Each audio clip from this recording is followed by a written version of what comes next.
not on your own understanding. Fear God and keep His laws and commandments. Lean not on your own understanding. Fear God and keep His laws and commandments. A fool is he that's void of understanding. Trust in his heart, search out his imaginations.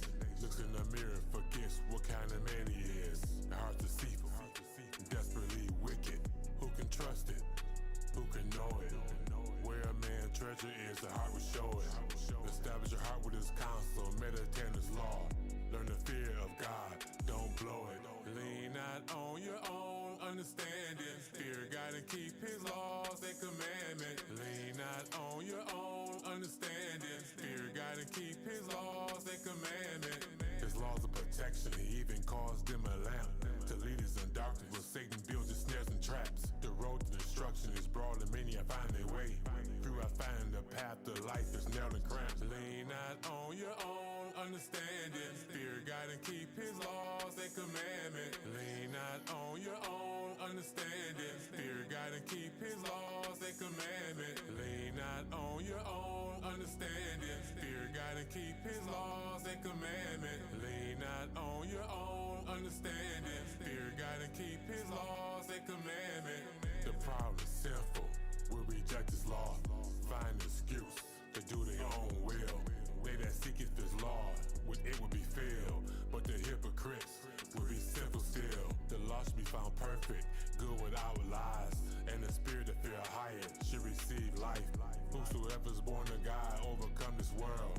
He that loves his brother abides in Christ. He that rejects His laws faces a second death.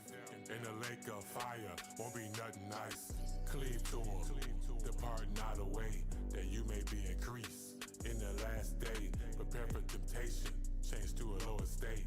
Gird your mind for the game Satan played. Remember Job, what Satan took away. How He rewarded him, cause he kept his faith. Lean not on your own understanding. Fear God and keep His laws and commandments. Lean not on your own understanding. Fear God and keep His laws and commandments. Lean not on your own understanding. Fear God and keep His laws and commandments. Lean not on your own understanding. Fear God and keep His laws and commandments. Let's open this Bible. Proverbs chapter 6, starting at verse 20. My son, keep thy father's commandments, and forsake not the law of thy mother. Bind them continually upon thy heart, and tie them about thy neck. When thou goest, it shall lead thee. When thou sleepest, it shall keep thee. And when thou awakest, it shall talk with thee. For the commandment is a lamp, and the law is light, and reproofs of instruction are the way of life.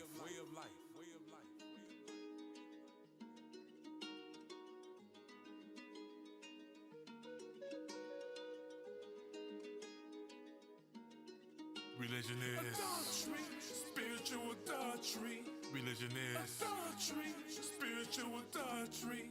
Religion is Adultery, spiritual adultery. It's adultery, spiritual adultery. me say they ain't with religion, say it's dream religion.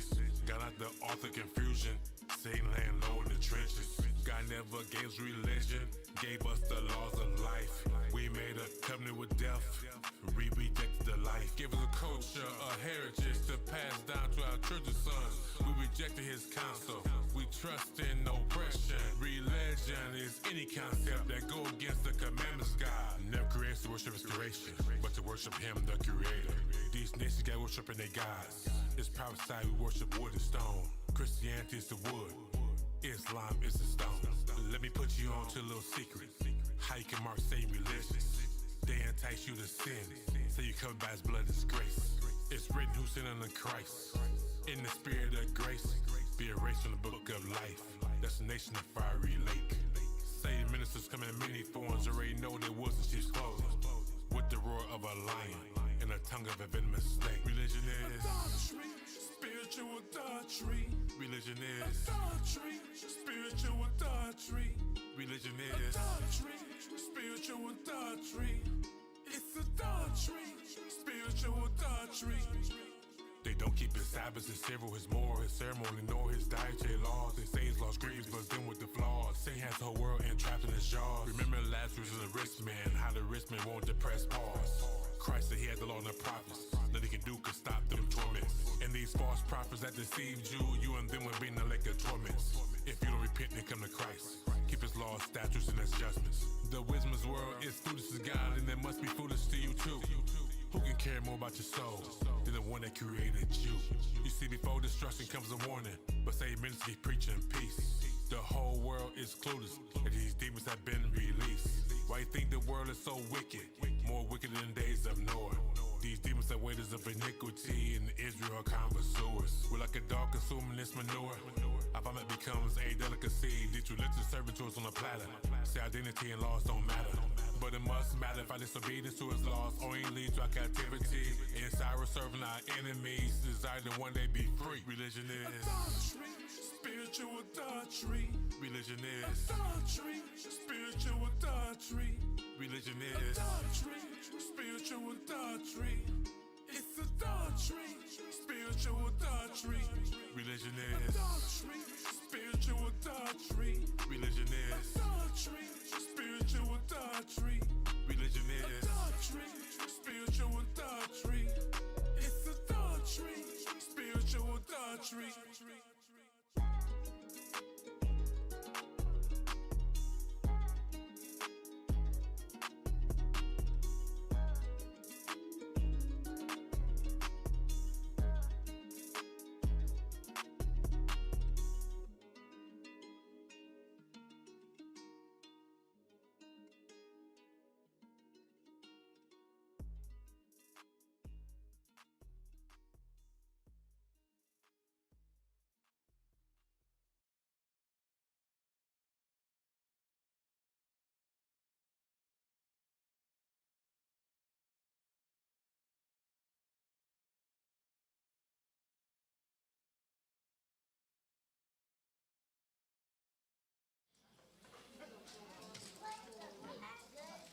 What you think? Yeah, we good.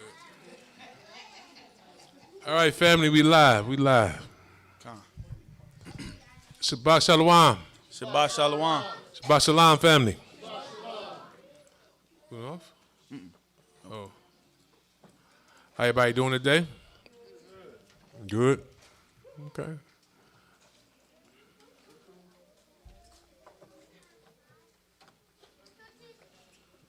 We all engaged, ready to get at it?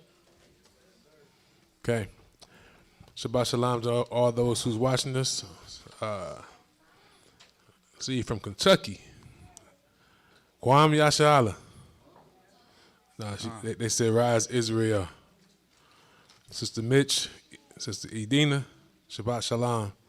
For everyone else who's not in there, who's haven't chatted in, Shabbat Shalom to you too. I'm Elder Ma'ad. This is Brother Iran to my left from Waking Heights Lake Church. Here once again through the grace of the Most High God to present you another Sabbath lesson. Today's title is We Must Unlearn the Ways of the World. We must unlearn the ways of the world. Before we get started, let's salute our God, the Almighty, Heavenly Father, God of Israel, Ahayah. All hail Ahayah. All hail Ahayah. All hail Ahayah. All hail Ahayah.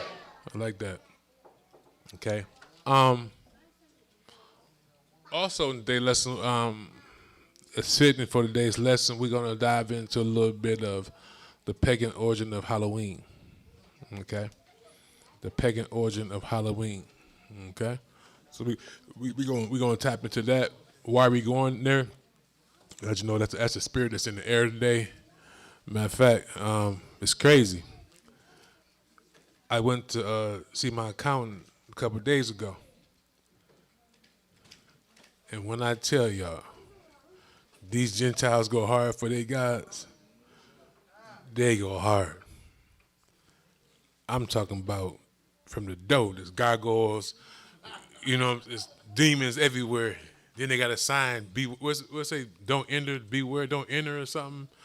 Skeletons over here, ghosts over here, and get inside, all kind of big old imagery. My granddaughter would have had a heart attack. I'm trying to tell you, that's one place she could not go. But Then when you get inside the building, they got these pictures up. And when you look at them from a different angle, they face turn into scallops. It's kind of like that movie, The Lawyer Dude, Devil's Advocate. I'm like, they spent a lot of money on this demonic activity. But hey, as the Bible said, has the nations forgot their gods? They know who their gods are, and they serve them vehemently. So, but it's just crazy to me, you know. And when we go through this information, I just pray that anyone that's engaging in this holiday, this satanic pagan holiday, we're going to read today the Bible, as we always do. And I pray that you all have an ear to hear, because our people have been deceived to believe that our activities today don't matter to the Most High. Okay? But we're going to see that the same things we are doing today our forefathers did. And you're going to see how the Almighty God views our activities. Okay? Because a lot of people say, well, I ain't doing this, or I'm doing this not for that reason, but for this reason. It don't matter what your reason is, we are still doing it.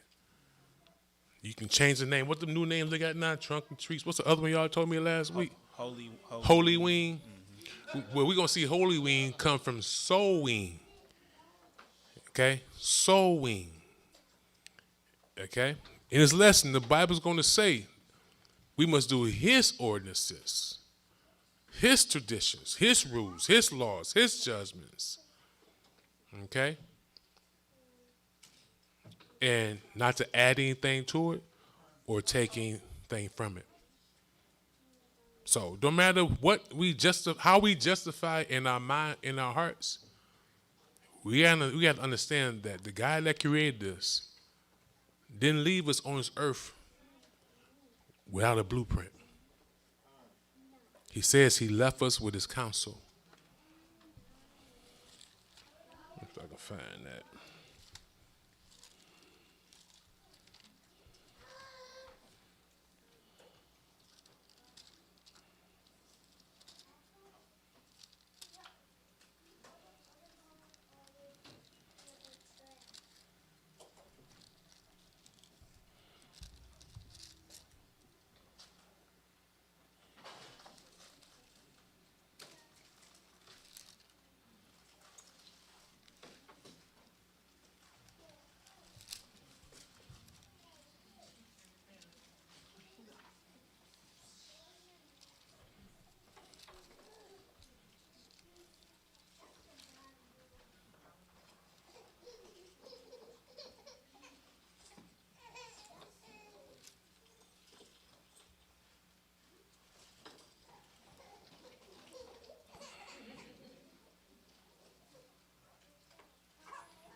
Here's one thing that I want to read about the God that created us.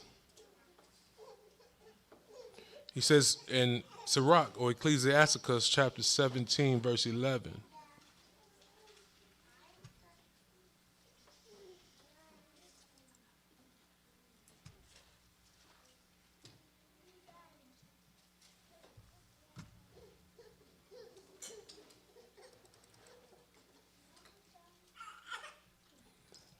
He says, besides this, He gave them knowledge and the law of life for a heritage. He didn't leave us without counsel. He gave us His laws of life. He gave us a culture, okay, approved by Him, okay? He gave us knowledge of Him. That's why it's very important, like I say all the time, for us to really not skip the Old Testament, but start in the Old Testament. Start with the first book of the Bible and go to the end. But the Old Testament is the Most High's testimony. I've been saying this for a long time because it is what it is. He gave us knowledge, so He gave us testimonies of every aspect of life, how He feels concerning them. He gave us the things to do that's pleasing in His sight, and He warned us about the things not to do that are an abomination to Him. Okay? So, excuse me.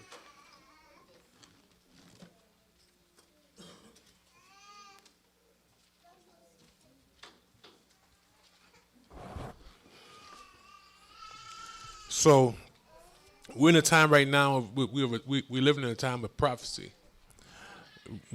The Bible calls them the last days, and we are headed for the great tribulations. So, the time when He said that He'd revive His people. So, He's bringing back this knowledge, this heritage. The heritage is something we must pass down to our children's children. This is His laws, judgments, and His culture that He has ordained for us. So, He has brought that back to us. So we are being revived daily. His children are waking up. But being awoke is the first part of it. Okay? Because many people He will revive, but they will still reject Him. Okay? So it's not about this being awoke or awake, however you want to say it. But once we're awake, then now we gotta live according to how He say we must live. We can't lean on our own understanding. We cannot deceive ourselves. We cannot indulge in the activities of this world. And He's going to say that a whole lot of times today in today's lesson. So let's go ahead and dive into it. The first precept, probably so.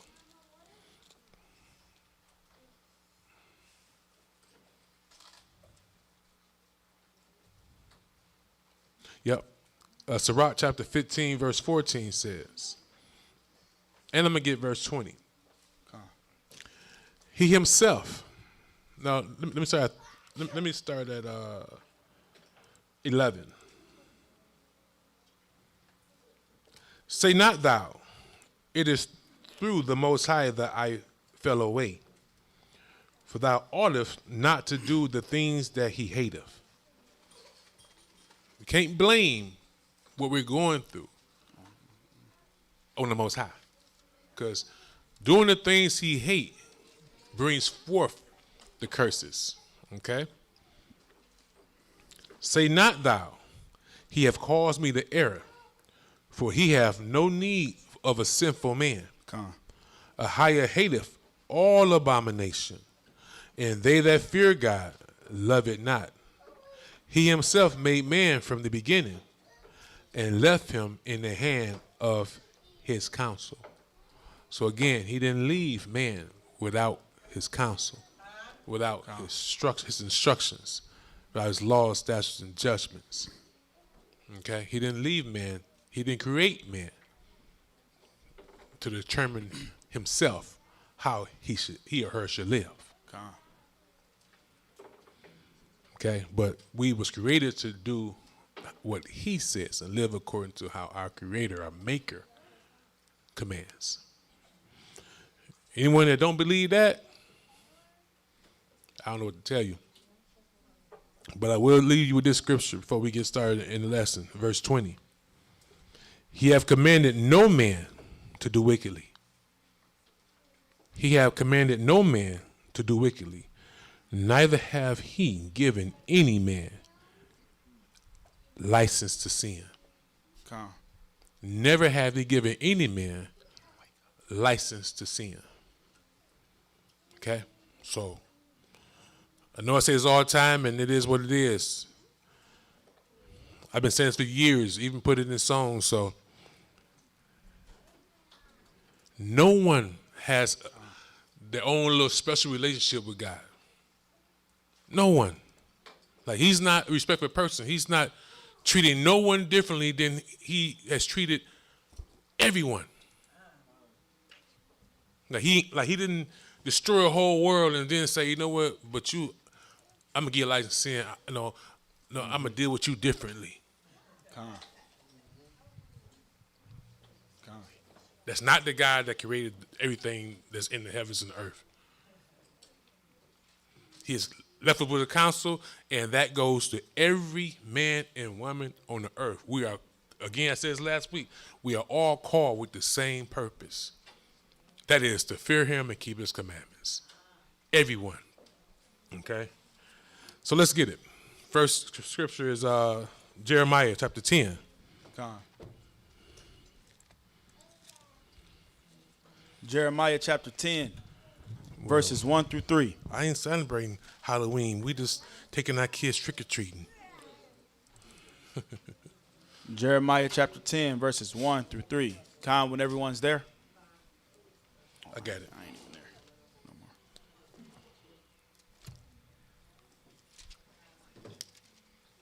more. Con. You ready? And it reads, Hear ye the word which Ahayah speaketh unto you, O house of Israel. Thus says Ahayah, Learn not the way of the heathen. Okay? Learn not the way of the heathen, and be not dismayed or confounded, astonished at the signs of heaven. Con. For the heathen are dismayed at them. For the customs of the people are vain.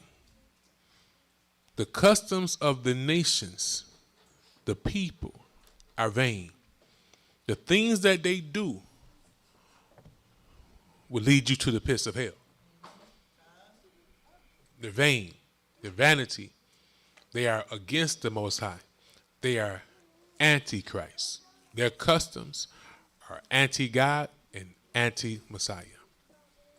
Learn not the ways. So that's why today's title is, we must learn the ways of the world. We all been programmed to operate in the same spirit. And that's the spirit of the God of this world. So these pagan holidays that I spoke about earlier, especially the one we're talking about right now, I think it was October 31st. That's a reverence to the first murderer. Okay? So we're reverencing the dead. And they're reverencing the one who brought forth death unto the earth. Okay? Satan caused death. Death is against the will of God. He never desired anyone to die. He didn't desire Adam to die. He warned Adam not to touch or eat the fruit off of Satan's tree. It would bring forth death. Okay? So we're going to learn that this holiday has its power because of the Christian church. These holidays have their power because of the Christian church. Now, as always, when I speak, I'm not speaking what I don't know. We're going to back it up. Okay? So let's dive into it. Shabbat Shalom. Shabbat Shalom, Roshan.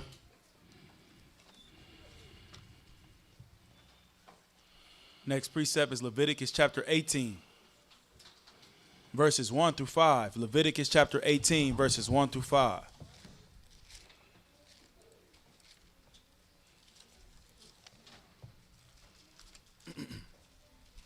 So we're about to read, as I just said, the Most High said that he left us with a heritage, right? Well, Jeremiah says that we will lose our heritage. We'll forget our heritage. We'll forget our culture. We'll forget our God. We'll forget his laws, statutes, and judgments. The Most High says that. He told Moses that his people will forget all his ways, even him, and will call him by other names, even the names of Satan.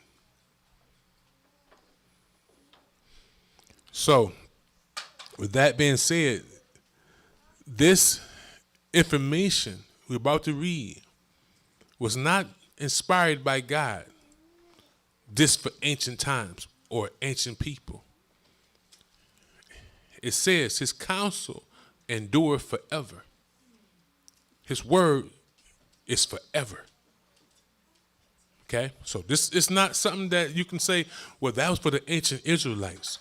Well, guess what? We their children. And this was supposed to be passed down to us throughout all generations. But we're going to find out in these scriptures that our fathers, our mothers forsook our God and joined religions. Now, what's my definition of religion? To me, religion is any concept that go against the knowledge, counsel, laws, statutes, and judgments of God. You don't have to be in the church. See, NASA is a religion. Science is a religion. Any concept that goes against the counsel of God, to me, is religion. Because you're following other gods.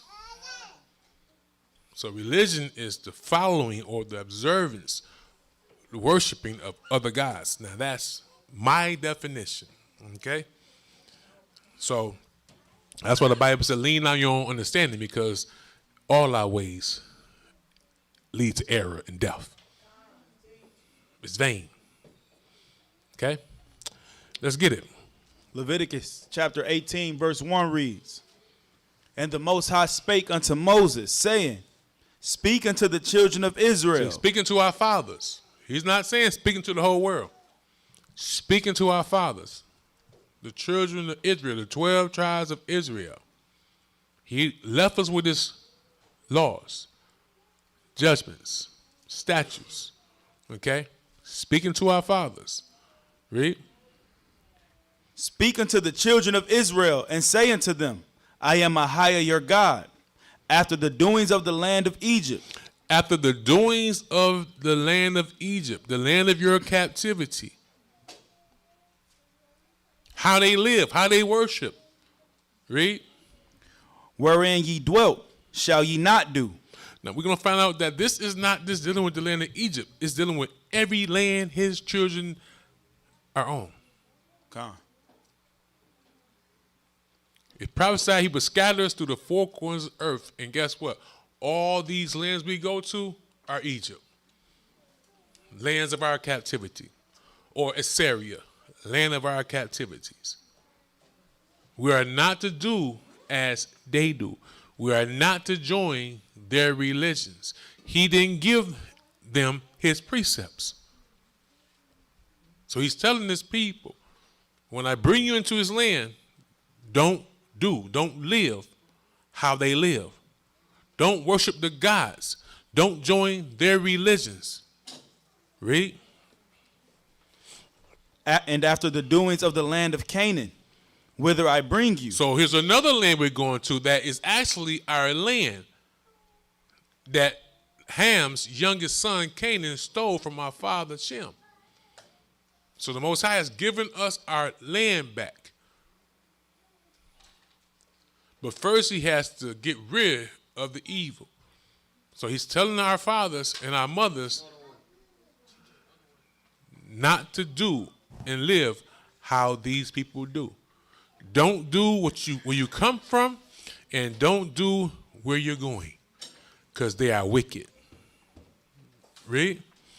And after the doings of the land of Canaan, whither I bring you, shall ye not do, neither shall ye walk in their ordinances. Walk in their ordinances. Do not do their holidays. Why? 1 Corinthians chapter 10.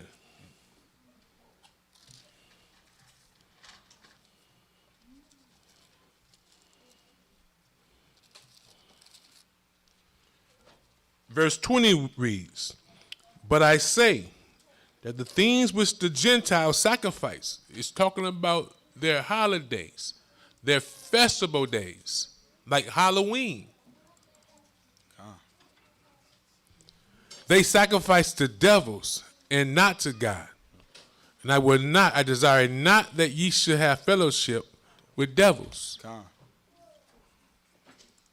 They're leaving the land of Egypt where they're sacrificing to over 1,000 gods.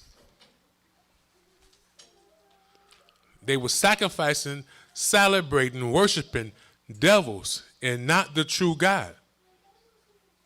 So now, also in the land of Canaan, they're doing the exact same thing, but under other gods' names.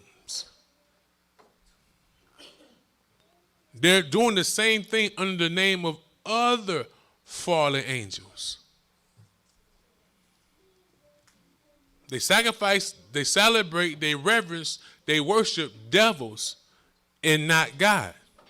So in the land we live in right now, whether it be America, whether it be UK, whether it be Dominican Republic, whether it be Haiti, whether it be Jamaica, whether it be Australia, whether it be Canada, wherever it may be in the four corners of the earth, this is what the people of the land has always done, and this is what they are doing today.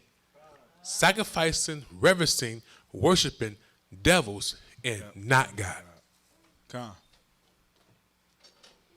Read. Verse 4.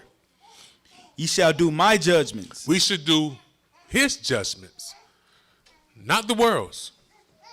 Remember, we are supposed to be a holy, sanctified, set apart people to our God. Read. And keep mine ordinances. So we are to do his, not the world's. Read. To walk therein. I am Ahayah your To God. live therein, to walk therein, to live by. Ye shall therefore keep my statutes and my judgments, which if a man do, he shall live in them. Which if a man do, it'll be his way of life. I am Ahayah. He is the Most High God, Ahayah. Come. Leviticus chapter 20, verses 22 and 23. Leviticus chapter 20, verses 22 and 23. Verse 22 reads in Leviticus chapter 20. Ye shall therefore keep all my statutes. And How many? Ye shall therefore keep all my statutes All his statutes. and all my judgments and do them. He didn't say mix it up. So all of them and do them. We're going to learn why. Read. That the land whither I bring you to dwell therein spew you not out, and ye shall not walk in the manners of the nations. See, we are not to live in by the manner or in the way of the Gentiles round about us. Let them do what they do, Come. and we do what he command us to do. Read. And ye shall not walk in the manners of the nations, which I cast out before you, for they committed all these things. See, they committed everything that he hates. Come. How they live, everything they do, he hates.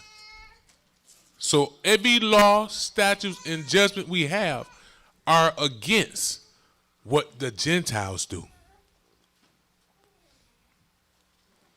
So, pertaining to what's coming up, Halloween.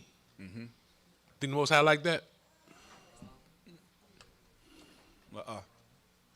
Okay. Let's go. For they committed all these things, and therefore I abhorred them. Therefore, he hate them. So that's why he said we must keep all his statutes and judgments and ordinances. Because we did some of them, then we'll still be doing some of the things he hate. Next precept. Deuteronomy chapter 12, verses 28 through 32. Deuteronomy chapter 12, verses 28 through 32. Con, when everyone's there. It's Deuteronomy chapter 12, verse 28. Verse 28 reads, Observe and hear all these words which I command thee, that it may go well with thee. So if we do we observe all he commands us to do, it will go what with us? That it may go well with thee, Okay. and with thy children after thee forever. See, this is our heritage. We are to show by the way we walk to our children and also instruct them out of this book so that it may go well with us and with them. We are to set the example for our children, and our children are to set the example for their children Con. throughout all generations. But we're going to find out that obviously our forefathers did not do this. Read. When thou doest that which is good and right in the sight of Ahayah thy God. When Ahayah thy God shall cut off the nations from before thee, whither thou goest to possess them, and thou succeedest them, and dwellest in their land. Take heed to thyself, that thou be not snared by following them. After that they be destroyed from before thee. Now, do everyone realize and now understand that how we was raised is wrong? No offense to these people, but when it comes to, like the Bible says, when we succeed them, all of us was taught to do as the white people. Yep. Do as the white men. They've been our examples. Have they not? Con. I was in college when I first started eating meat. Red in the inside. I was told that this was the best way to eat steak. Con. It's tender and juicy and flavorful. Well, I'm telling you, I can. My mama, me, my wife, and a couple more people in this church can season this steak. Well done. But I was taught to do as the people round about me. And guess what? This so happened to be, the Bible said we are to not to eat blood. Mm-hmm. So everything the Most High hate, they promote to us.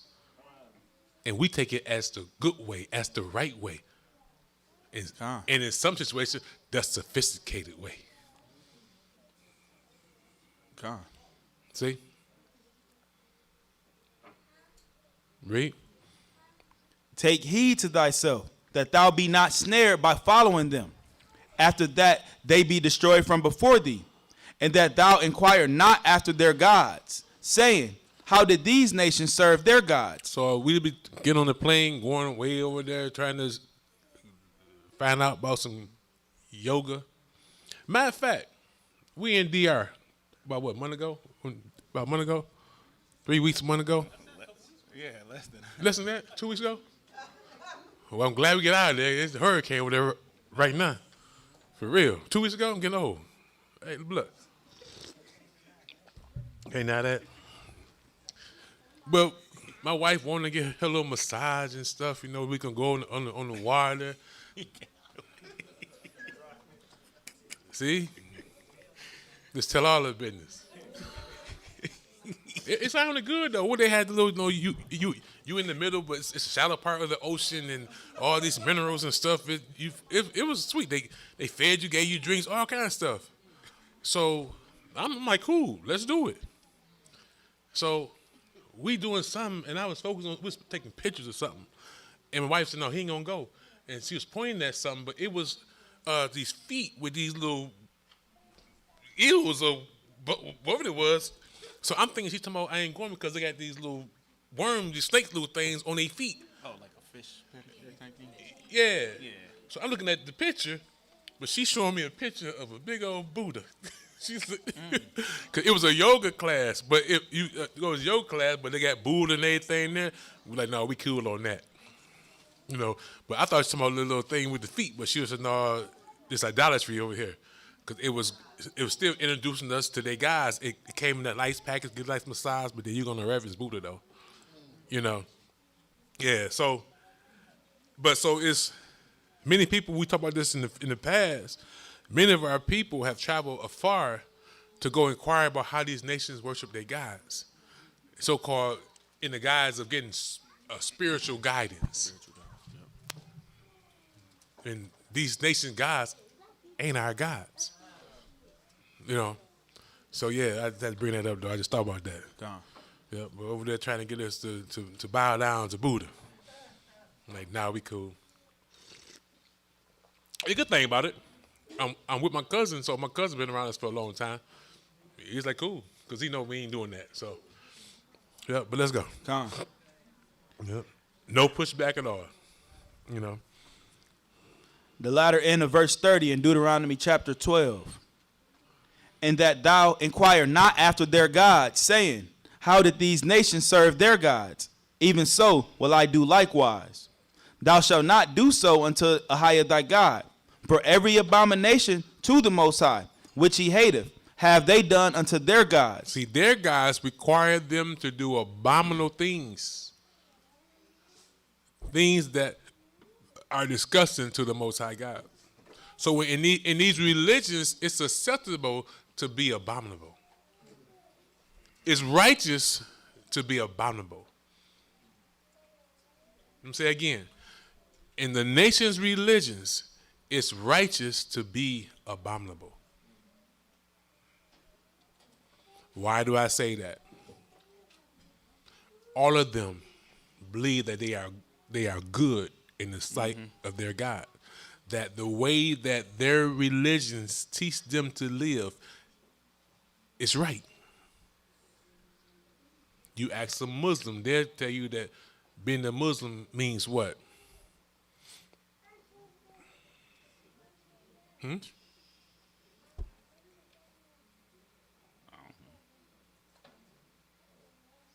Nobody know?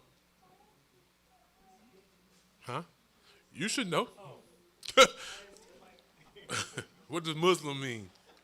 Submit to the will of Allah. You submit to the will of Allah. See? So you're righteous. You're submitting to the will of your God. And that God is a pagan. That God promotes paganism. That God promotes abominable things. But as long as you're doing what your God commands you to do, you're acceptable. Okay?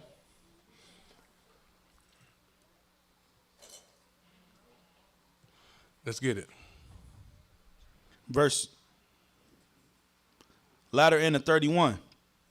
For even their sons and their daughters they have burnt in the fire to their gods. Understand that. Now, why are they burning their sons and their daughters in the fire? Sister Sheba?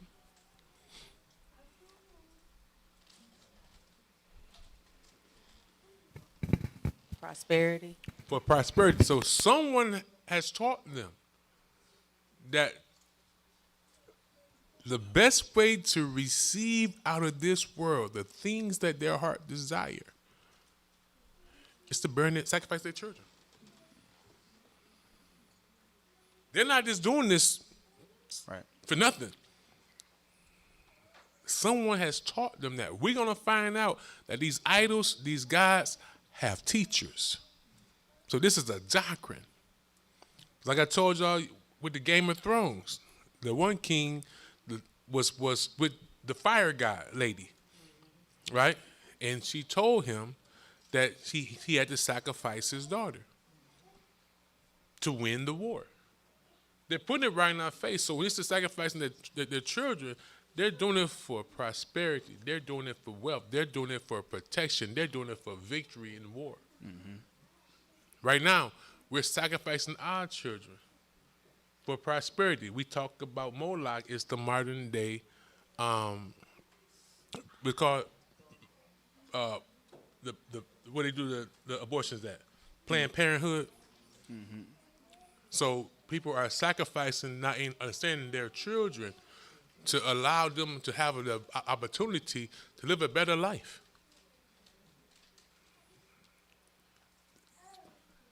Whether we see it like that or not, that's what we have done. We was taught that, we're too young, or we're gonna mess our life up. We can't go to college, so we have to sacrifice our child to Moloch.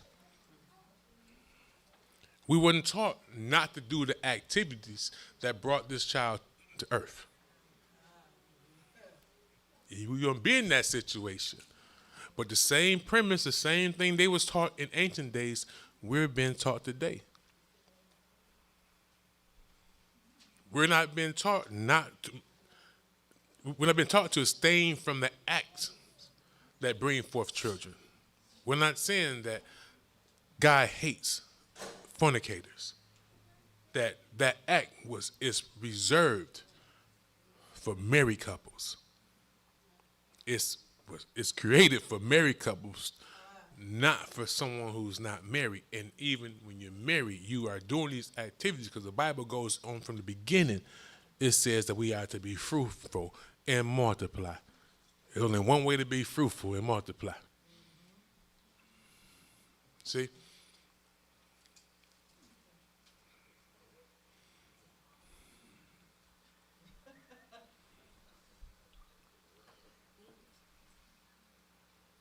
Con.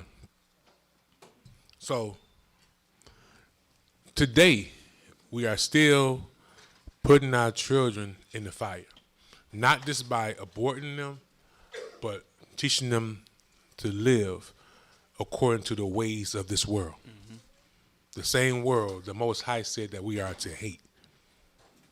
So we are teaching them to advance. The way of success is to follow the way of the heathen. Next precept. Verse 32. What things soever I command you, observe to do it. Thou shalt not add thereto, nor diminish from it. We should do what? Observe to do it. Thou shalt not add thereto, nor diminish let's from stop it. right there to add thereto. Can anyone watching us right now text in the chat what holiday is in Leviticus chapter 23?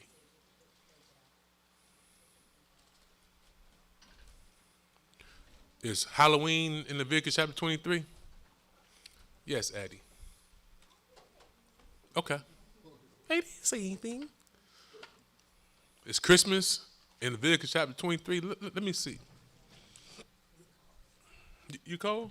That thing ain't no joke, I'm telling you. Leviticus chapter 23, verse 1.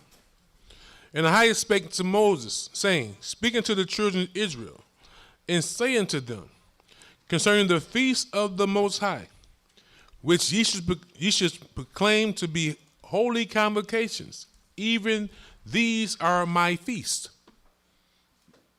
We read that we are to do his ordinances. So when we go to his ordinances, we go to the precepts and find out where are his ordinances at. We go to Leviticus chapter 23, it said, these are his feasts. He said, don't add nothing to it or take anything away. So where's birthdays? Where's the 4th of July? Where's Indigenous Day? Where's Mama's Day? Where's Daddy's Day? Where's Sweetest Day? Where's Thanksgiving? Where's Easter?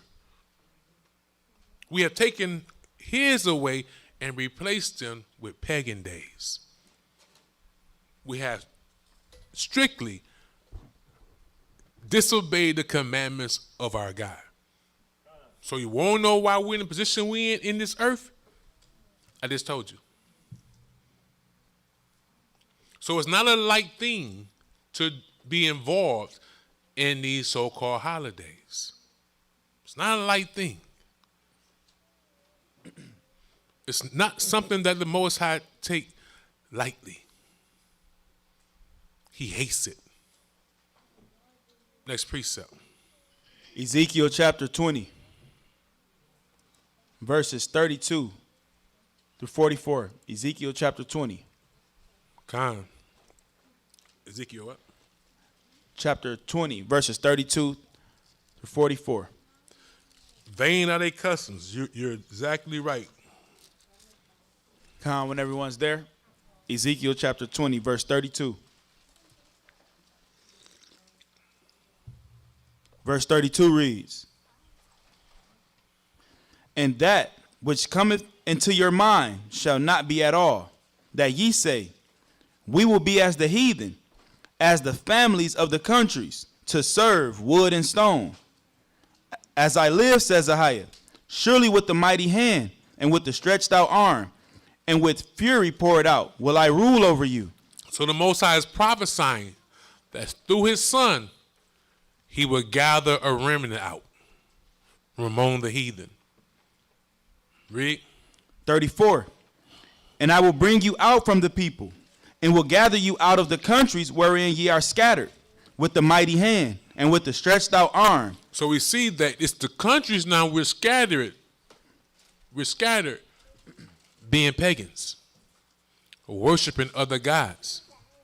So it was not just in the land of Canaan or in the land of Egypt. Every land that we go to, we will be serving other gods. But he will send his spirit, and he has sent his spirit throughout the four corners of the earth. The valley of dry bones are waking up. His will is being done. He's gathering his elect to his elect. Read. And with fury poured out, And I will bring you into the wilderness of the people, and there will I plead with you face to face. 36. Like as I pleaded with your fathers in the wilderness of the land of Egypt, so will I plead with you, says Ahayah. Now, this is a part of his doctrine that the Christian church have never taught. Those of us who are alive at this time, we gather and bring us back into the wilderness. Now, I can't sit and tell you, when we go back to the wilderness, I don't know when it's going to be. I might not be here. I remember having a conversation a long time ago with brethren, and I was trying to tell them not to focus on the wilderness, focus on today.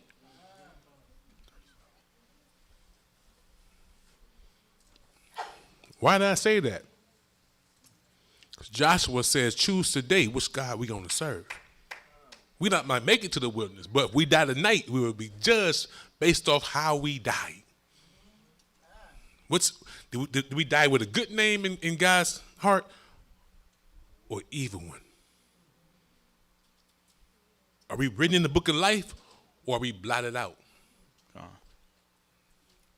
So the time that he has allotted each and every person on this earth to live, we have to account for it. We can't look into the future and say, when we get in the wilderness, he's going to purge out the rebels. What happened if you die tonight as a rebel?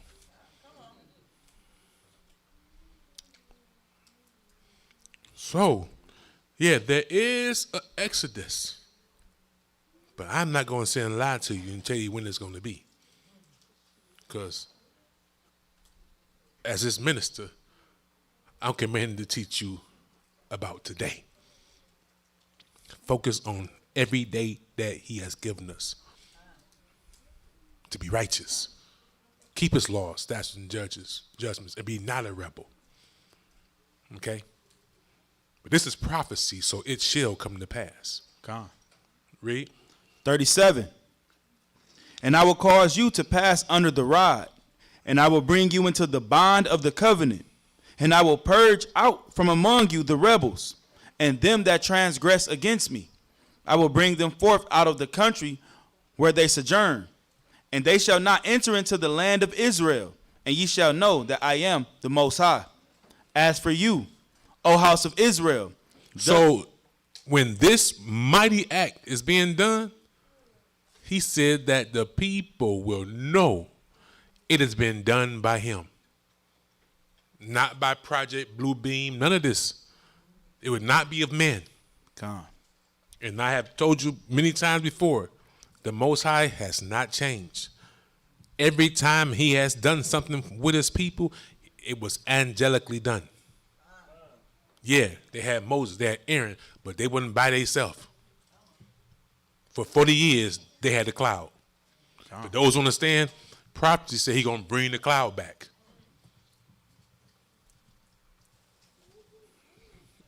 We would know. His presence will be thoroughly known, apparent. We won't be getting a battle plane ticket and flying nowhere. He says people will walk through the fires. Okay? Let's get it. 39. As for you, O house of Israel, thus says the Most High God, go ye, serve ye, every one his idols. Let the wicked stay wicked still.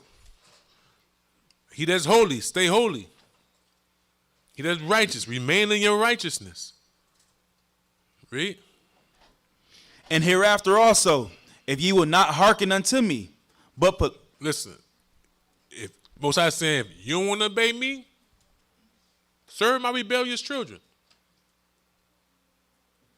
Because he told us from Isaiah, because of that, hell has enlarged itself.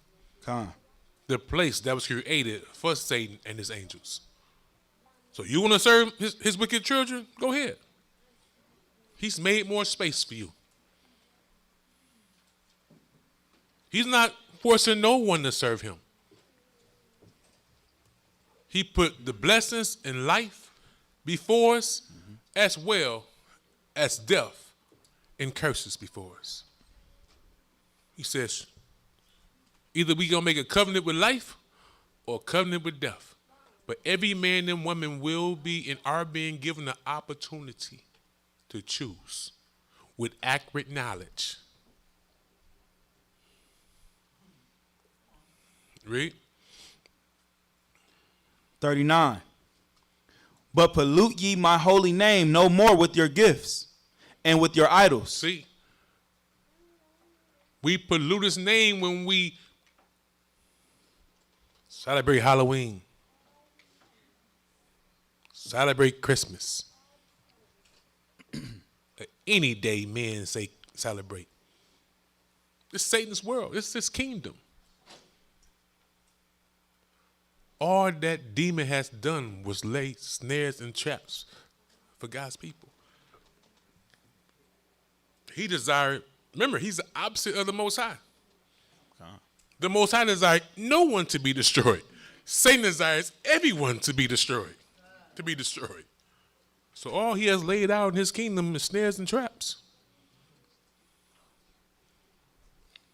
Even wrapped them up in a nice bow and called them family traditions. Mm-hmm. Even give them time off work, paid vacations to reverence him and his angels. But Most High said we pollute his name when we do these things.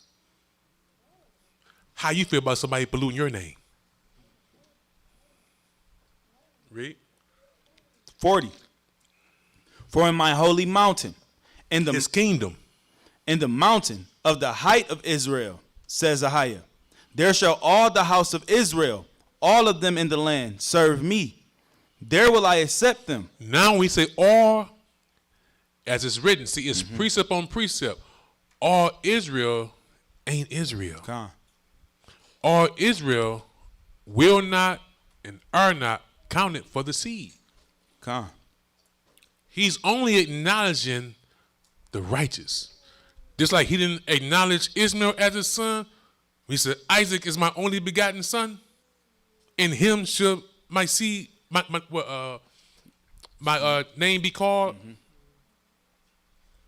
He called Isaac his only begotten son. Abraham had a firstborn. He didn't even acknowledge him. Isaac is the chosen one. So the rebels, the Most High is not even acknowledging them because they ain't his children. Because scriptures say it is manifest by how we conduct ourselves whose children we are. Whether a child of God or a child of the devil. So if we, by our actions, proclaim to be a child of the devil, not with our mouths, but with our actions, by our actions. The Most High said, well, that's your daddy then. You don't want to claim me, I won't claim you. He's only claiming the righteous. So this is all Israel that accounted for the seed. Read. There shall all the house of Israel, all of them in the land, serve me. There will I accept them, and there will I require your offerings and the first fruits of your oblations with all your holy things. I will accept you with your sweet savor when I bring you out from the people. When I bring you out from the heathen, from the Gentiles, from the people, the nations. And gather you out of the countries. So who's gathering us out the countries? If I get a plane ticket, who gathered me? You. Me. I'm going to tell you. I told you, we just came from DR. I done been to a lot of projects in the United States of America. Cabrini Green, all that. Detroit, all that. Saginaw. Yeah. But I'm going to tell you something. Poe over here, it ain't Poe over there. We riding down the street. Like I said, they restaurants Look like an old broken down shack in America. They got some aluminum foil, like rooftops, little, I mean, you swear this place is condemned. But I'm gonna tell you though, some of the best food around the world is being cooked in them little shacks though. But you would swear, I mean, you ride through, it's different. So, saying that to say, people that talk about a flea doctrine and all this mess, when we flew into the country, right? Now, you can tell that this place is flown into more than being flown out. Right. The people of the land ain't doing a lot of traveling. They only land, and I swear the majority of them ain't never went nowhere off the island.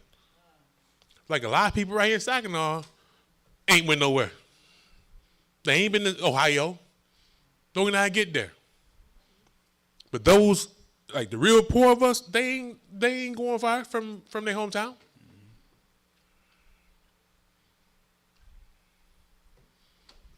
But what I'm saying is, the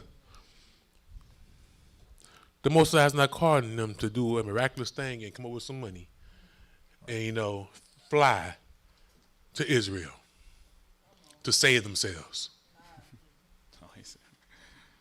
When they can't even fly to Cuba, which ain't that far from them. So the flea doctrine is a misinterpretation of the scriptures. Like I say, this if you understood the scriptures, the things that these elders have taught concerning the flea doctrine was already accomplished. You can read who was that? Nehemiah and it was the Ezra's and Nehemiah. They talk about the escape from Israel. I mean, the escape from Babylon. Okay, the things that these elders are teaching was already accomplished. The Messiah came with another teaching. The Messiah said that when he come, he will command his angels to gather his elect from the four corners of the earth. So if it was on us to get to these borders, who is he gathering? By his angels. I will send fishers to fish them, hunters to hunt them. Those are angels. See, Messiah said the four corners of the earth. So obviously there's a lot of gathering throughout the whole earth, done by angels, not leaders like men. Our job is to teach them the instructions of righteousness so they can perform the duties of the law to make themselves meet for the gathering. Not to lead them to the borders. I'm not a he-goat, none of that. Okay? But the prophecy says, who will be over this gathering? Man or who, brother? The Most High. Let's let the Most High say it. In verse 41. It says what? I will accept you as your sweet savor when I bring you out from the people. When I, him, the Most High, Ahayah, bring us from among these heathens. Read. And gather you out of the countries wherein you have been scattered. And I will be sanctified in you before the heathen. So he be sanctified because these ones that he's gathering are righteous. Sanctified in the eyes of the people. Glorified. The Most High will be glorified in by our conduct. There'll be a difference between those who serve him and those who don't. Read. And ye shall know that I am Ahayah when I shall bring you into the land of Israel. So understand that. Again, we would know that the mighty hand of God is doing this. what he prophesied. If I told the church right now, let's get plane tickets and fly to Israel, how are we going to know if it was God or not? First day I'm going to get, well, Elder, I ain't got that kind of money to go to Israel. I'm going to say, well, guess what? Me either. So we going to sit and pray, I guess. God going to do it. Won't he do it?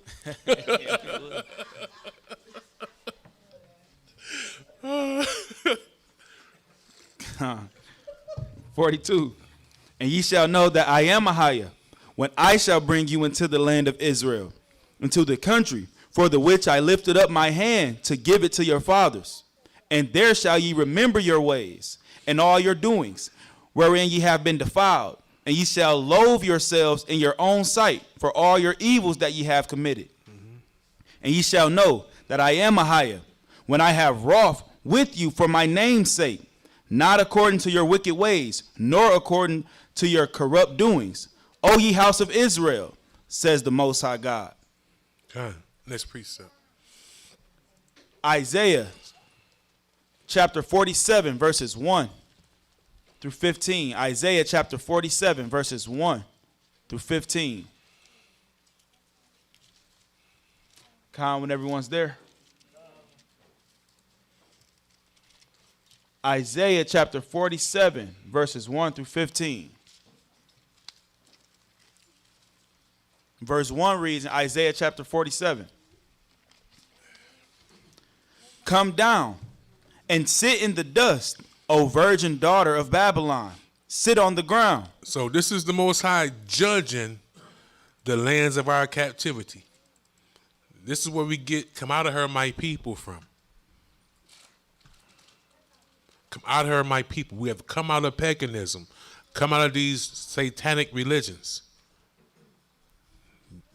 These kingdoms are about to get judged. Read. Verse 1. Come down and sit in the dust, O virgin daughter of Babylon. Sit on the ground. There is no throne, O daughter of the Chaldeans. For thou shalt no more be called tender and delicate. Take the millstones and grind meal. Uncover thy locks. Make bare the leg. Uncover the thigh. Pass over the rivers.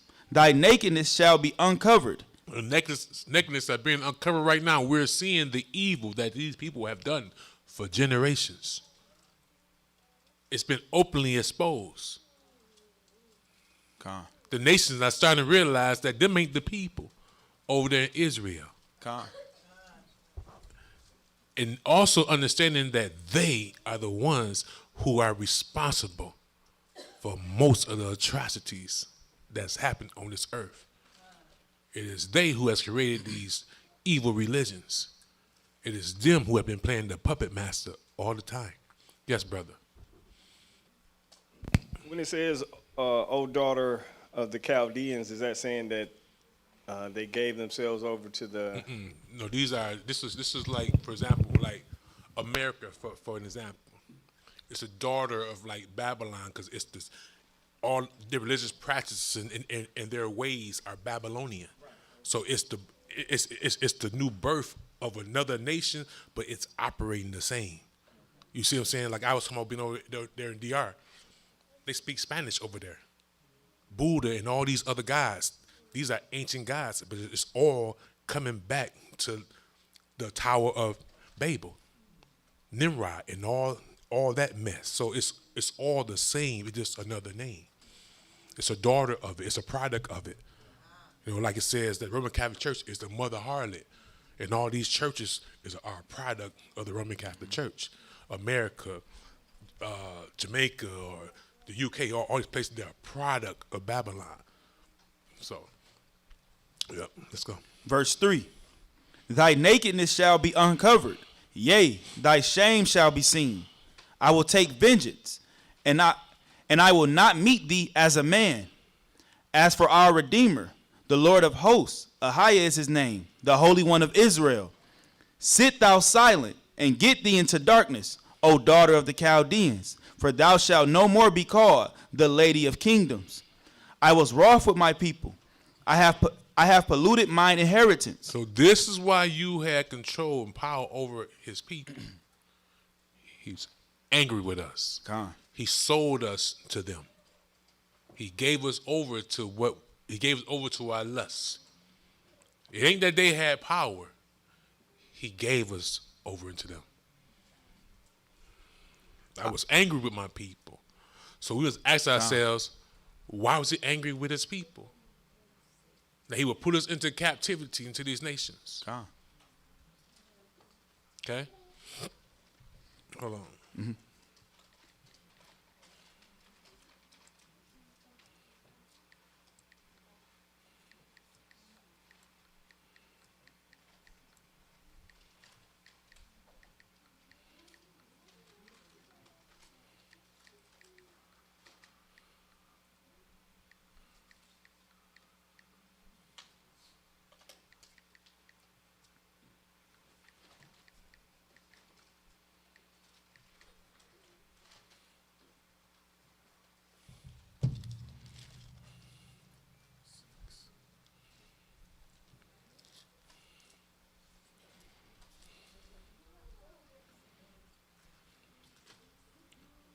Deuteronomy, let's answer this question through scripture. Deuteronomy chapter 32, verse 21 says, so why was the Most High, why is he saying, I was wroth, angry with my people? This is why you have lived so deliciously or so lusciously over my people. Right? My wife and I talked about this yesterday. Right there across the parking lot from us. If that was owned by a Hebrew, it'd be out of business in 2 weeks. But it's a beauty supply store. I came through yesterday. I have never seen in my whole time living in Saginaw that many cars in this parking lot. It was a line wrapped all around the building from 7 in the morning. Mm-hmm. When I'm talking about, they said free wigs for the first 100 people, every woman in Saginaw that didn't have a job was right there. And those who had jobs probably took off work to get a free wig. I couldn't believe it. And what's going on over there? I'm going to get my hair cut. Like a Jordan release. It was a Jordan release. It was serious. Camping out. And then she would say, they said they got that good hair over there. Hey, it was crazy. They still on that pack. Mm-hmm. But it shows that a Gentile coming right in our neighborhood and prosper. Clean up, gone. But it's going along with prophecy that these nations will become rich off of us, use themselves of us. Yep, gone. They ain't go over there. And then the thing about it, it fits the curse of the women. Daughters of Zion. Because your haughtiness, he gave you a bald-headed scab. You're the only nation, but now these Gentiles are getting weave and stuff. But the industry is built off of the daughters of Zion. I'm talking about if they were giving out free turkeys, it wouldn't have been that great of a line. With that hair though, they probably drove down from Detroit. It was crazy. It's still over there crazy. You see that? Oh, you was gone. Man, it was crazy. I'm like, what? I mean, it was packed. You have a fair in the parking lot. We had that many cars in here. But anyway, what was I at? Just reading Deuteronomy. Okay, so Deuteronomy 32, verse 21. So this is why the Most High is angry, right?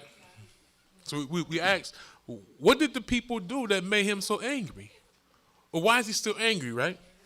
21 says, they have moved me to jealousy or anger with that which is not God.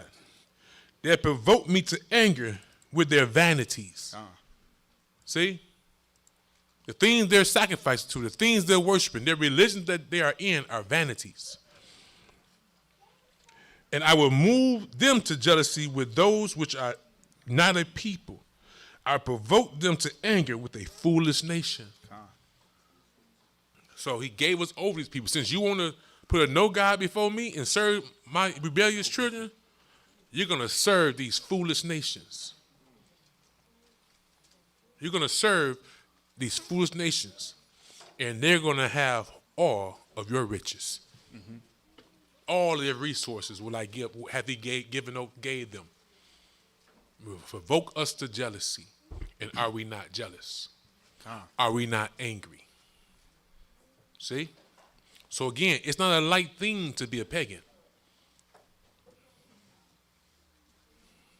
Next precept. Back in Isaiah chapter 47. We're at verse 6. Isaiah chapter 47, verse 6. I was wroth with my people. I have polluted mine inheritance and given them into thine hand. And thou didst show them no mercy. But we continue to ask for mercy from these people. But the Ahayah said what? Thou didst show them no mercy. They have never shown us mercy and will never show us mercy. God. Although they act like they showing us mercy. Nah. Next precept. Upon the ancient hast thou very heavily laid thy yoke. And thou saidest, I shall be a lady forever, so that thou didst not lay these things to thy heart. Neither didst remember the latter end of it. Therefore, hear now this. So instead of nations, you forgot the latter end of his prophecy. You showed my people no mercy. You forgot my judgment. The latter end of his judgment is what? He going to put up on them what he put up on us. Read. Therefore, hear now this. Thou that art given to pleasures, that dwellest carelessly, that sayest in thine heart, I am, and none else beside me. I shall not sit as a widow, neither shall I know the loss of children. So, these prideful nations believe they would not be destroyed, especially the little horn. America. It has to be the most prideful nation of all time. They're the greatest in everything and the worst of all. But it says she should not sit a widow. Read. Neither shall I know the loss of children. But what? But these two things shall come to thee in a moment, in one day, the loss of children and widowhood. They shall come upon thee in their perfection. They forgot the latter end of his counsel. They forgot the latter end of the counsel. No, but these two things will come on you in a moment. Your judgment is at hand. Read. They shall come upon thee in their perfection, for the multitude of thy sorceries, and for the great abundance of thine enchantments. For thou hast trusted in thy wickedness. Understand that. Where you at? Read 9, but I'm at 10. My page went away. 47 verse 9. That's what I just read. So let's understand this. It says, the title is, we must unlearn the way of the world, the ways of the world. So let's break it down. Verse 8. Therefore, hear now this. We're gonna individualize this. And not just talk about a nation, but let's talk about, because the people always follow its leader. Right? So we was taught to follow these nations. What they taught us, check this out. Therefore, hear now this. Thou that art given to pleasures. See, in Satan's kingdom, they have taught us to desire the pleasures of a carnal life. They have taught us to desire the pleasures of the carnal life. It's what is promoted through the airways, through everything that we see and hear. That dwelleth carelessly, that live carelessly, without, opposite than sober, opposite than being circumspect. The Most High command us to be circumspect, sober. Again, for those who understand, that's when one consider every action and its consequence. But in Satan's kingdom, it's do as thy will, and no harm to come up on you. So this world promote us to live carelessly, to live without the knowledge of God, without the knowledge of God's judgment, to fear not the God that created heavens and earth and all that's therein, but to live carelessly, live how we want to fulfill every fleshly lust that a demon put in our minds.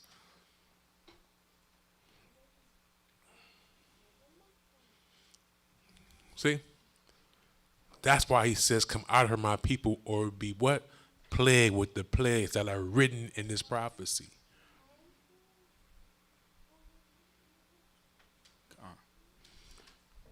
Read. Start from 8 again. Yeah, I'm get it. It says, that saith in thy heart, I am.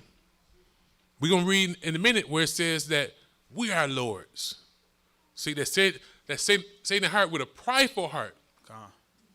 I can do and live and eat whatever I choose. No harm will come upon me. So as the nation, as his people, as the king, as his people, as the preacher, as his congregation. That's the natural order. So we've been taught to be prideful like the country we live in. Now, I think I'm lying. Have y'all ever seen a more prideful man than Donald Trump? Foolish. What you say?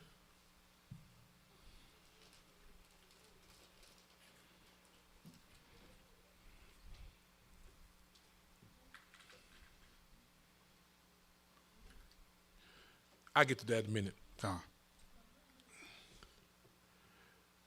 Neither shall I know the loss of children. Read. But these two things shall come to thee in a moment, in one day, the loss of children and widowhood.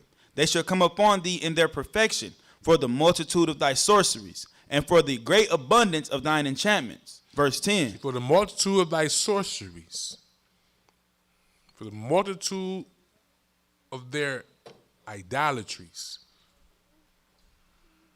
for the multitude of their religions, for the multitude of their deceptions. Read. For thou hast trusted in thy wickedness. Thou hast said, none seeth me. Thy wisdom and thy knowledge, it hath perverted thee. And thou hast said in thine heart, I am, and none else beside me. Therefore shall evil come upon thee. Thou shalt not know from whence it riseth. And mischief shall fall upon thee. Thou shalt not be able to put it off. And desolation shall come upon thee suddenly, which thou shalt not know. Stand now with thine enchantments, and with the multitude of thy sorceries. See, stand now in the multitude of your witchcraft, your enchantments. Who are they enchanting to? Devils. Oh, Boy. Read. tearing that nugget up. Stand now with thine enchantments, and with the multitude of thy sorceries, wherein thou hast labored from thy youth. If so be, thou shalt be able to profit. If so be, thou mayest prevail. Thou art wearied in the multitude of thy counsels.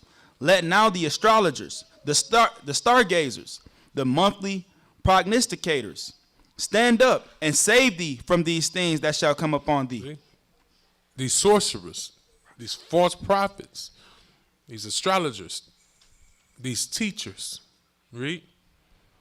Behold, they shall be as stubble. God. The fire shall burn them. They shall not deliver themselves from the power of the flame. There shall not be a coal to warm at, nor fire to sit before it. So he's telling us, come out of her. Come out of this. Those who you follow can't save themselves. The gods you worship can't save you from the Most High. God. Why should we be vain? Why should we trust in something that is of no profit to us, when the exact same thing we're trusting in can't save itself? God. should not we go into the God that's going to destroy everything that's ungodly? Read. Verse 15. Thus shall they be unto thee with whom thou hast labored, even thy merchants from thy youth. They shall wander, every one to his quarter. None shall save thee. None should save us. I want to address this. Hurley Malcolm, I appreciate your request. You say, I'm asking for prayers for my country as we are facing a hurricane. Thank you all. I just mentioned that. I seen this morning that the hurricane was coming through Jamaica and part of Cuba and coming through, the eastern end of, the Haiti part of the island, because Haiti's is the left side of the island and DR is the right side. But I will tell you this, and I pray that you don't get offended.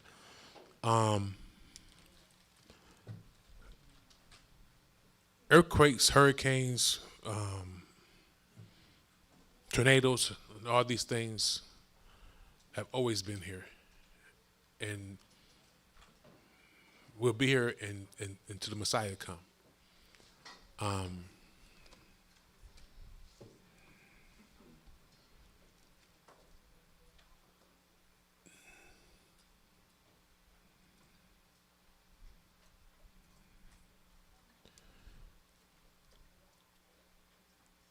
I cannot pray for a country, okay? What I can pray for is that the Most High will be done throughout the four corners of the earth. Christ says a lot of these things would occur as signs of the times that we're living in. And I pray that any one that the Most High knows as his is preserved from any disaster, and as he prophesied and promised, be given the opportunity to come into the true knowledge of him and serve him. Okay, but for a country, I can't pray. Like even when the Messiah concerning his own nation, he says for the ungodly, he pray not, but he pray for those that the Most High will give him.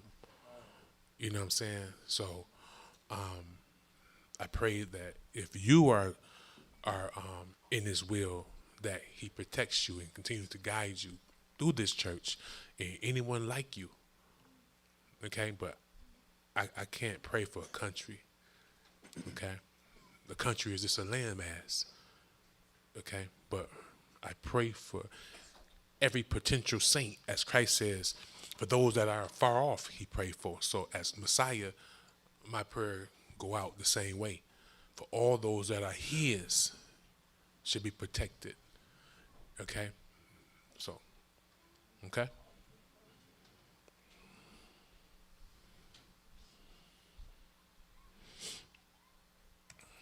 Luke chapter 21, verses 8 through 28. Luke chapter 21, verses 8 through 28.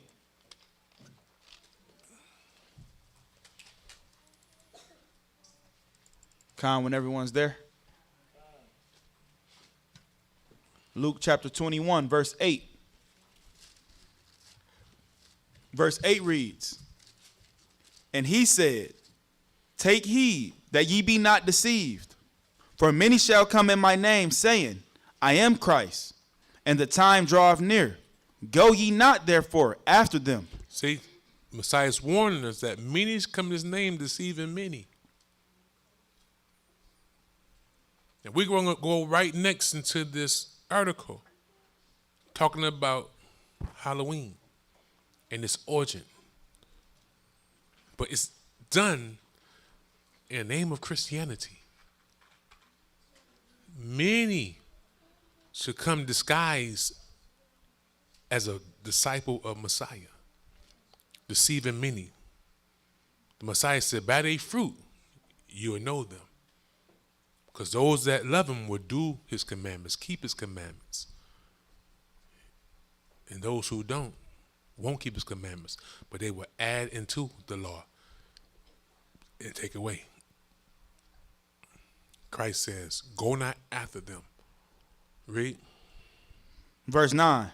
But when ye shall hear of wars and commotions, be not terrified. For these things must first come to pass, but the end is not by and by. Then said he unto them, nation shall rise against nation, and kingdom against kingdom.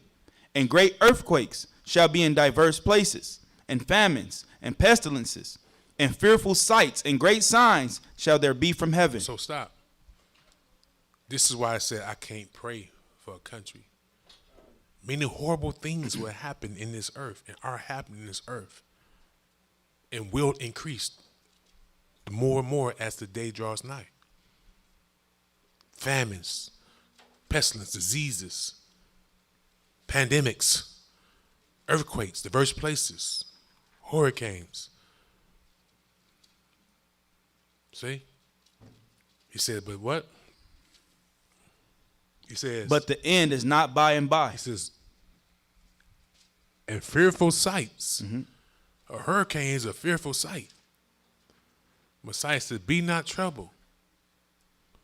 Stand still in this doctrine.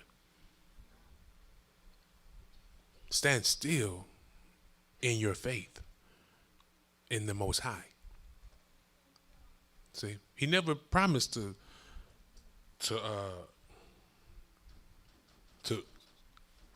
save a country. He promised to save his people, because the whole earth is about to burn with fervent heat. See? Be renewed. Okay? Read. But before all these, they shall lay their hands on you and persecute you, delivering you up to the synagogues. See, And- all these, we're reading this because showing that this earth is wicked. And this is prophecy. This was prophecy that was fulfilled and still will be fulfilled. All this delivered to synagogues. We seen his disciples go through all this. We read his disciples go through all this. And those in the end days will go through it as well. Read. delivering you up to the synagogues and into prisons, being brought before kings and rulers for my name's sake. We seen Paul and Peter and them go through these things. Read. And it shall turn to you for a testimony. Se- Turn to him as a testimony, and he left his testimonies in writing to show that everything God says come to pass. Read. Settle it therefore in your hearts, not to meditate before it what ye shall answer. For I will give you a mouth and wisdom, which all your adversaries shall not be able to gainsay nor resist. And ye shall be betrayed. Did Paul not get the victory over his adversaries? When the words came out of his mouth, wasn't of him, it was of the Holy Spirit, fulfilling what the Messiah is saying. They wanted to kill him, but the words he spoke, hold on, I'm a Roman. He used their law for protection. He's able to plead his case, and they protected him. Remember this, laying and waiting for him. The man vowed to fast until they kill him. I wonder did they eat or die when he escaped. But all these things we've seen come to pass, so we're seeing everything that our fathers have done wickedly, they paid the price for it.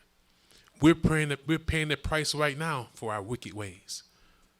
And everything that we have read has come to pass and shall come to pass. So the things, how we operate today does matter. Our existence in the situation we live in is the proof that we cannot conduct ourselves as these nations. Read. Verse 15. For I will give you a mouth and wisdom, which all your adversaries shall not be able to gainsay nor resist. And ye shall be betrayed both by parents and brethren and kinsfolk and friends, and some of you shall they cause to be put to death. And ye shall be hated of all men for my name's sake. For righteousness' sake, for living under his commandments. Read. But there shall not an hair of your head perish, and your patience So he says, not a hair of your head perish. The second death would not touch you. Right? Watch this. Because read. and your patience possess ye your souls. In our afflictions, in our persecutions that we go through, possess our soul, protect our soul by keeping his commandments. Going through these trials create in us the knowledge and understanding of how valuable patience is. Most High say when we are going through these things, be not haste. Possess our souls. Protect our souls from the temptation that the devils are trying to seduce us with. They're trying to seduce us to give up, to submit, to compromise, to do evil in God's sight by trying to save our soul. I'm sorry, we're trying to save our life by trading our soul for a little bit of peace, a little bit of relief from the persecutions or the afflictions. But in our patience, possess our soul. Read. And when ye shall see Jerusalem compassed with armies, then know that the desolation thereof is nigh. Before we get there, I'm going to go back to 16 to say what I was saying. Because many of us will die. But Christ ain't really talking about death, because he says in 16, and ye shall be betrayed by both parents. So it's showing that Christ says our foes are our own household. Imagine when it goes down, your mama giving you up to the government. Your daddy giving you up to the government to save their life. Give them a choice to either rat us out, tell us our whereabouts, or die. Christ says parents will give you up, put you to death. It says, and ye should be betrayed by both parents and brethren and kinfolks and friends. See?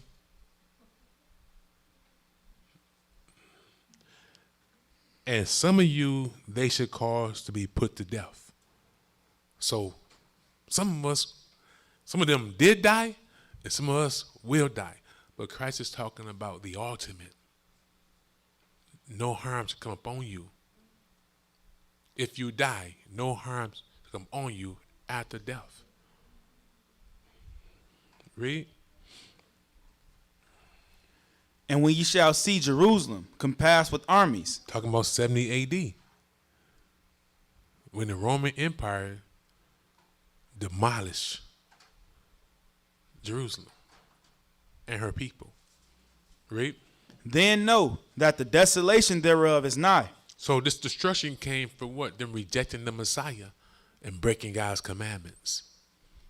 Read. Then let them which are in Judea flee to the mountains, and let them which are in the midst of it depart out. And let not them that are in the countries enter thereinto. For these be the days of vengeance. So it says, it said, remember Lot's wife. Return not, go. For these be the days of vengeance. This is the recompense that God put on his people for rejecting his son and him and his commandments. Read. That all things which are written may be fulfilled. And they were. Read. But woe unto them that are with child, and to them that give suck in those days. See? But woe unto them who are with child. For there shall be great distress. Let's get it. Why was this visitation caused? Again, they rejected the Messiah, the Most High, and his counsel, his warning. So, all the women who rejected the Messiah and didn't take heed to this warning, it says, woe unto you that are what? With child. With child. And give suck. Some of them chose their child over life. He that put mother, father, child before me ain't worthy of me. I can read to you, matter of fact, the book Babylon the 10 book 2. The women that took heed, that was with child and gave suck, wasn't under distress. They was protected as they fled. But those that rejected the Messiah, that had child, that was with child, what happened to them? Woe unto them that are with child, and to them that give suck in those days. For there shall be great distress in the land. There was great distress, and guess what they did? They were so under distress, many of them was eating their own children. Come on. Those that fled didn't eat their own children. There was no woe. They fled to the western part of Africa. As the Most High said, on eagle wings, he carried them. He gave them signs and they followed. They fled. But in Jerusalem, though, great distress. Read. For there shall be great distress in the land, and wrath upon this people. And wrath upon this people. Read. And they shall fall by the edge of the sword. See, the Romans came in and... Where that book at? Anybody got the book of Timbuktu?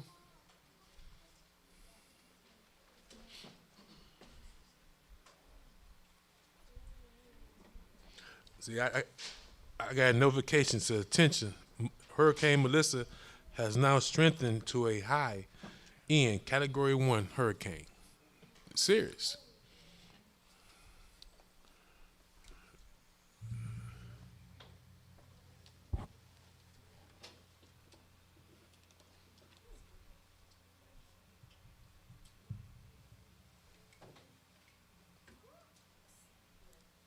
Yes, son. Is there floods when the hurricane go up, or is it just like wind and rain? It's all and I can't even imagine what it look like over there right now, because even in the DR, I'm like, man, they don't have a real good sewer system. Because even when it rained for 20 minutes, and it was like the streets was flooded. So I can't imagine how I look over there right now. So yes, son, it's flooded over there right now. I mean, it was just like it rained 30 minutes and the streets was flooded. You know? So yes, horribly.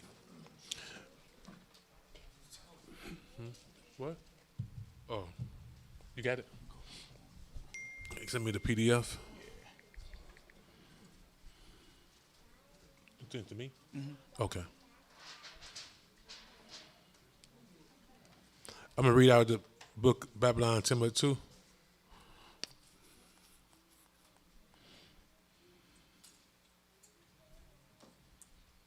Oops, zip 90.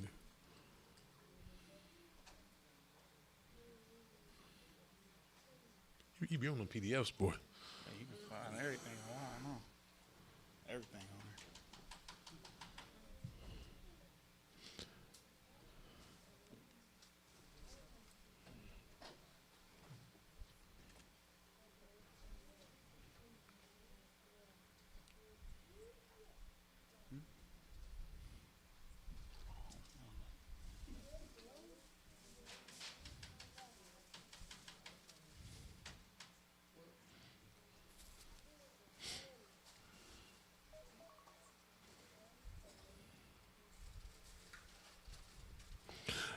Page 90 on out of the book of Timbuktu. I mean Babylon to Timbuktu. It says,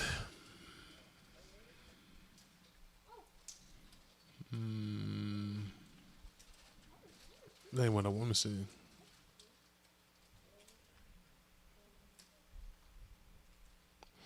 That ain't what I want to read that last. I'm trying to find the other part.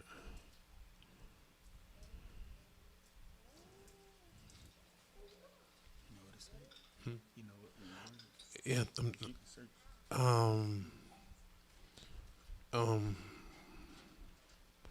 Where it talks about how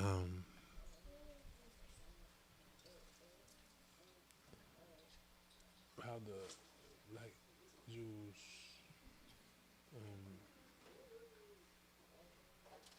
over a million them fled. Over a million them fled. Okay. It's right here, I think I got it. It's right here. I got it right. No, it's page 84. It says, in the year 65 BC, the Roman armies, the same one Christ warned them about, under General Pompey, captured Jerusalem. In 70 AD, General Vespasian and his son, Titus, put an end to the Hebrew state with great slaughter. So great distress will come upon those who rejected the Messiah in his warning. During the period of the military, during the period of the military governors of Palestine, many outrages and atrocities were committed against the residue of the people. So read that again, what Christ was saying that was going to befall them. In verse 23. So like verse 21. Then let them which are in Judea flee to the mountains, and let them which are in the midst of it depart out, and let not them that are in the countries enter thereinto. And when you, verse 20 reads, and when ye shall see Jerusalem compassed with armies, then know that the desolation thereof is nigh. For these be the days of vengeance, that all things which are written may be fulfilled. But woe unto them that are with child, and to them that give suck in those days. See, many what sisters have read this and was worried, like, man, so I ain't gonna have children? Ain't talking about the righteous. The judgment of God has never been for the righteous. He said destruction will come to the woman who rejected the Messiah, who was with child. Read. For there shall be great distress in the land, and wrath upon this people. He says the vengeance, right? The vengeance, what? For these be the days of vengeance. For these be the days of vengeance. So here's the outside source talking about the fulfillment of Christ's words, right? It says, many outrages and atrocities were committed against the residue of the people. During the period from Pompey to Julius, it has been estimated that over 1 million Hebrews fled into Africa, or the western part, fleeing from Roman persecution and slavery. The slave masters were full of black Hebrew slaves, right? Markets. Where you at? Where you see that at? Oh, markets. Okay. The slave markets were full of us, Hebrews. It says black Jewish slaves. We know ain't nothing Jewish about us. We are Jews. Let's get it. Next precept. Still in the book of Luke chapter 21, verse 24. Luke chapter 21, verse 24. And they shall fall by the edge of the sword, and shall be led away captive into all nations. So Christ is prophesying that after this visitation, that his people will be scattered where? All nations. Throughout all nations. See? So I'm just wondering, when was the so-called Jewish people scattered throughout all nations and faced this persecution by their own people? Romans. For those who don't understand, the Jewish people are Romans. They're Edomites. And these are Romans, Edomites, who are destroying our people who disobeyed Christ in Jerusalem. So Romans didn't destroy Romans in Jerusalem. Edomites didn't destroy Edomites in Jerusalem. Edomites destroyed Hebrews in Jerusalem. And the residue that escaped fled and fulfilled the prophecy of Deuteronomy 28, verse 68, which is in the same book from Babylon the 10th book 2, page 90. Let me see. Nope, back on 84, I think. Where am I at? 85. Oops.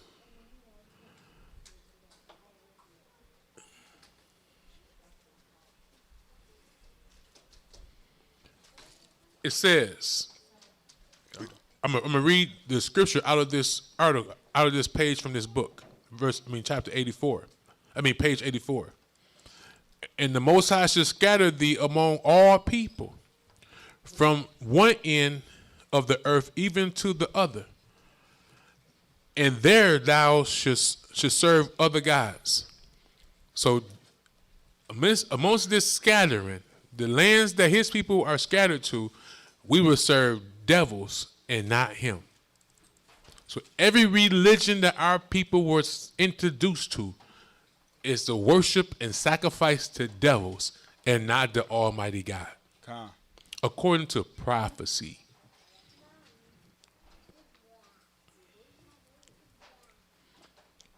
And there thou shalt serve other gods, which neither thou nor thy fathers have known, even wood and stone. Deuteronomy 28, verse 64. This prophecy and all the residue of the prophecies contained in Deuteronomy 28, 15 to 68 befell the black Jews or Hebrews after they disobeyed the law of God. Many nations transported the Hebrews into slavery. Many nations transported the Hebrews into slavery, not Africans. And the sons of Israel transmigrated to every continent. That's why I said when we went to the DR, it was like being home in Saginaw, Michigan, where everybody speaks Spanish. I tell you, I'm not playing. I saw a whole bunch of you. No, I'm telling you, but it's like, it's no difference. Like, it's like looking at your brother, but he speaks Spanish. There was no difference in our appearance, but the language they spoke. They didn't look like, you go places and they look African. I was looking at you. You know what I'm saying? Like, it was crazy. It's proof that this Bible is real. Every nation, every continent we own, we see our brothers and sisters. Say what, Shaper? That's it. Every continent, every island, it's amazing. I said, I didn't see no Jewish people over there being scattered like us. So they did not fulfill this prophecy. We did. Again, that's why they want us to travel, because we see that God's prophecy, his word, is accurate. Let's get it. Back to Luke chapter 21, verse 24. And they shall fall by the edge of the sword, and shall be led away captive into all nations. Because we disobeyed, rejected the commandments of our God, and learned to live as the heathen, desire to live as the heathen. Read. Yes. Yeah. Okay, it's open. I don't want that to fall into that. God. And Jerusalem shall be trodden down of the Gentiles until the times of the Gentiles be fulfilled. And there shall be signs in the sun, and in the moon, and in the stars, and upon the earth distress of nations, with perplexity, the sea and the waves roaring. Tsunamis. Men's heart failing them for fear, and for looking after those things which are coming on the earth. For the powers of heaven shall be shaken. So that's why right now, everything happening in the earth, they swear God doing it. Read. And then shall they see the Son of Man coming in a cloud with power and great glory. And when these things begin to come to pass, then look up. Then look up. Not when Project Blue Beam get activated. But when these things go down and when Messiah come, it will be a total difference between his coming and these fake comings done by men. He said, don't be dismayed at the signs of these heavens as the nations are, for looking into these things. But when he come, as he said, all eyes shall see him when the sky crack. Read. And when these things begin to come to pass, then look up and lift up your heads, for your redemption draweth nigh. Your redemption draws nigh. So let's get this Halloween stuff. And then we're going to take a short intermission.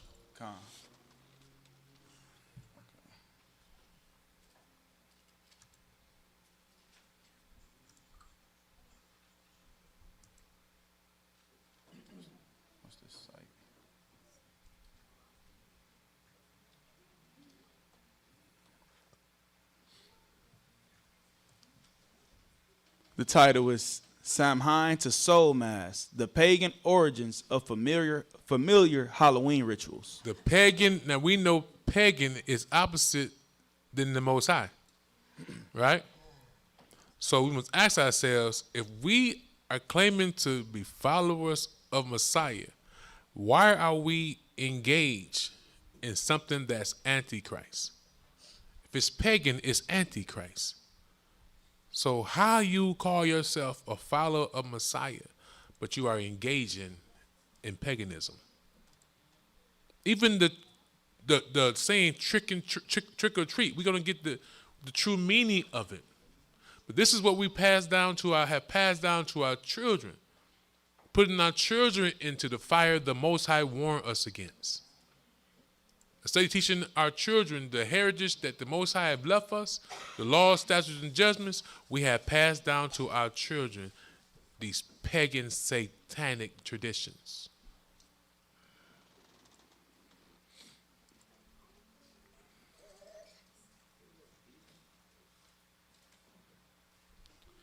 It reads, from outrageous costumes to trick or treat, the unexpected ancient roots of Halloween's most popular and most esoteric traditions. With its goblins, goosebumps, and rituals, from bobbing for apples to dressing up as vampires and ghosts, Halloween is one of the world's biggest holidays. Now imagine that. Tell me this is not Satan's kingdom if Halloween, the reverence of the dead and evil spirits, is one of the biggest holidays, sacrifices to devils. It's celebrated across the world, from Poland to the Philippines, and nowhere as extravagantly as in the U.S., where in 2023, 12.2 billion or 9.4 billion euros was spent on sweets, costumes, and decorations. These pagan holidays are lucrative. Dang. Yes. My grandfather born like 1897, and he didn't like pumpkins because that jack-o'-lantern, he said that's what they used to slave. They would, they used to, not slave, but they were slaves because they was on the plantation and stuff. But he said they used to take the heads of the slaves when they burn them, and they would take the heads, the skulls, and light them up. And that's where the jack-o'-lanterns come from. No, we don't get the real origin of jack-o'-lantern though. But that's a tradition that extended from the actual origin of the tradition. Okay. Yeah, but let's get it. The West Hollywood Halloween Costume Carnival in the U.S. is one of the biggest street parties of its kind. Hollywood parties such as George Clooney's Tequila Brands Bash make a big social splash. And at model Heidi Klum's party, she is renowned for her bizarre disguises, such as her iconic giant squirming worm outfit. Giant squirming worm she's dressed as? That's silly. Parasite.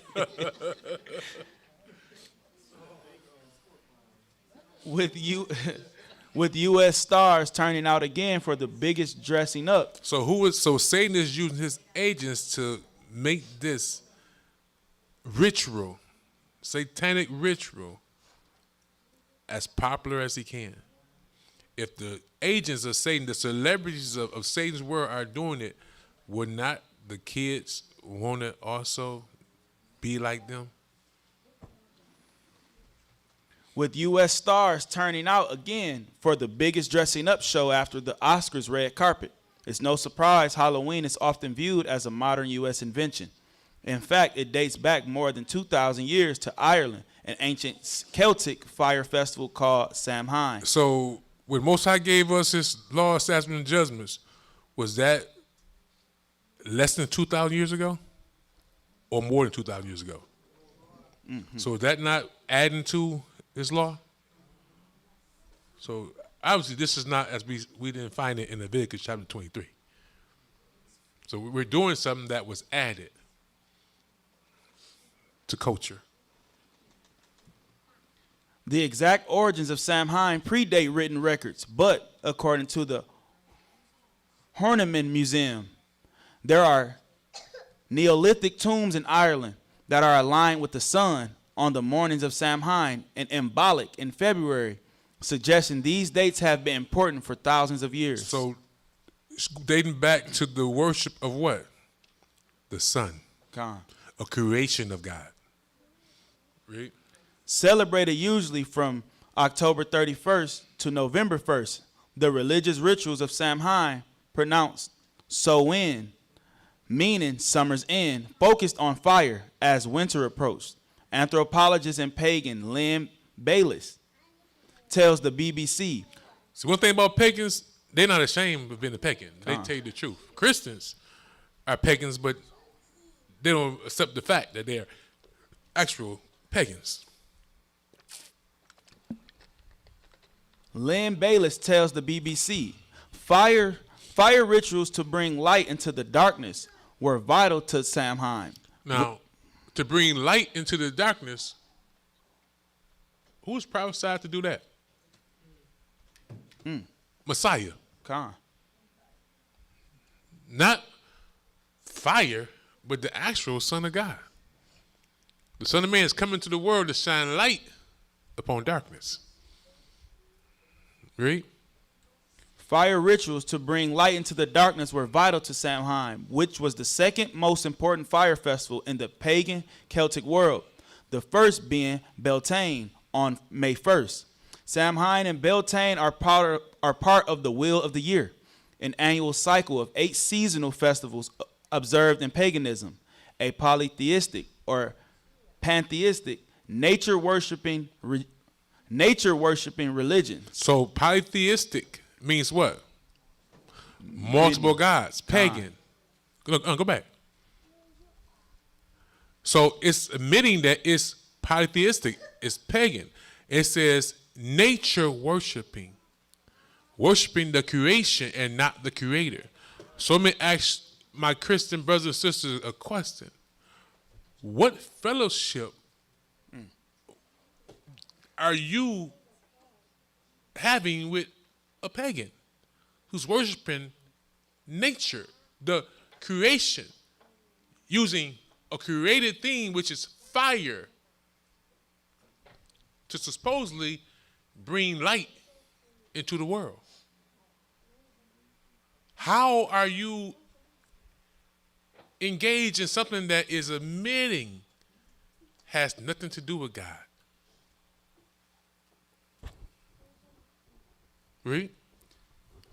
A polytheistic or pantheistic nature-worshiping religion, says the Pagan Federation.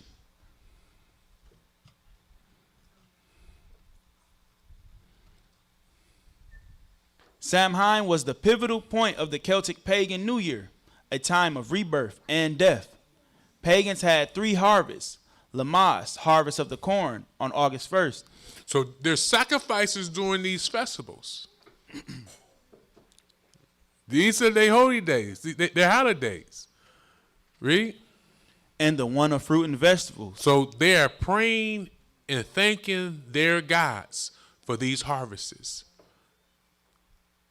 through their sacrifices. Read. The one of fruit and vegetables at autumn equinox, September 21st. And Halloween, the 3rd, says Baylis. At this time, animals that couldn't survive winter were culled to ensure the other animals' survival.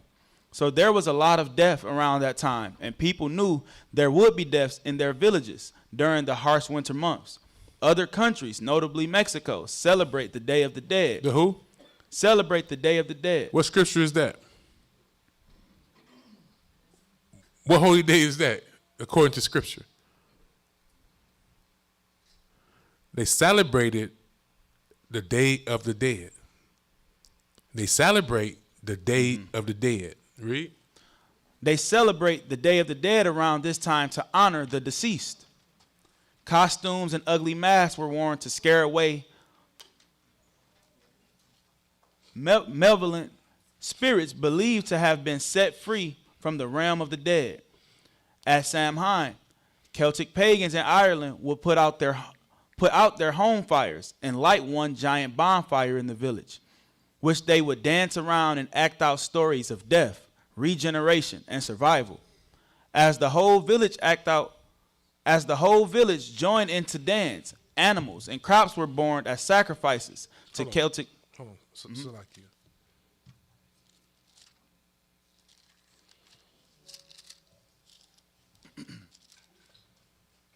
Look up Celtic.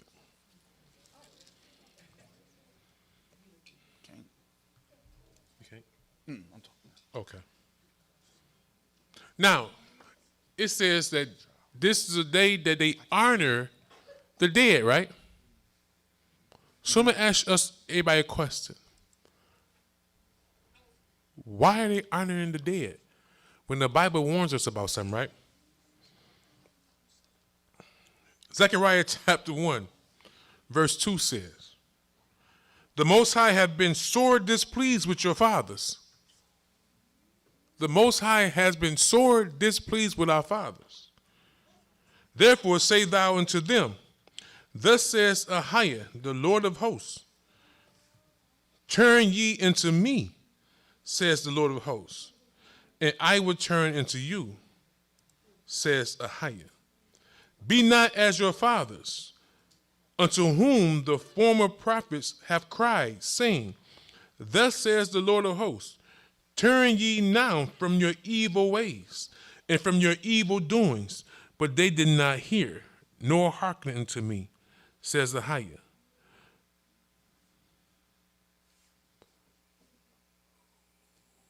Where's the honor? Why are we honoring these people that the Most High was sore displeased with and command us not to be like them?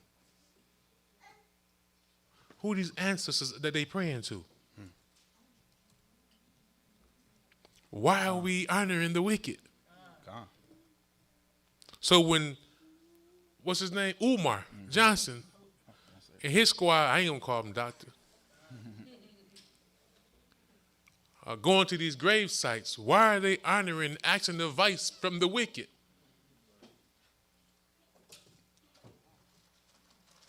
What could, if they could speak from the depths of hell, what advice could they give us? If they could, would they not be like the rich man and ask for opportunity to warn us not to be like them and receive what they're receiving right now? Obviously, they ain't talking to them because whatever advice they getting, they are continuing in the wicked ways that of the people that the Most High was sore displeased with and command us not to be with. So my question again is, why are they reverencing, honoring a people that are dead that the Most High was sore displeased with? Okay. Maybe could that be Satan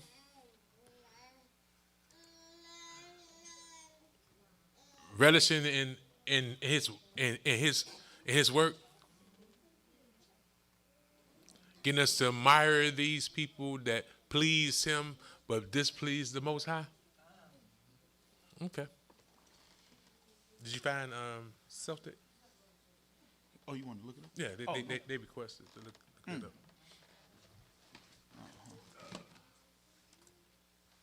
Do it now.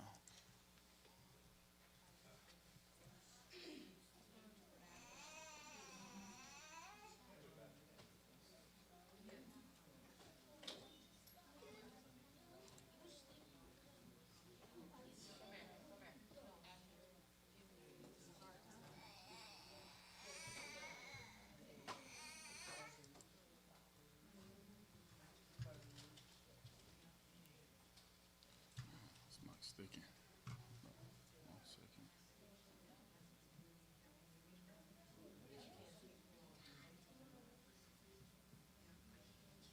I'm looking up something.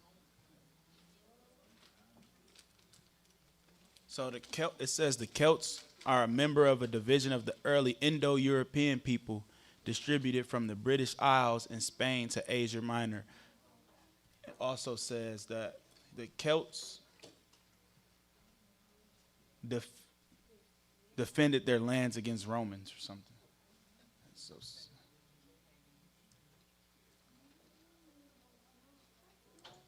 yep.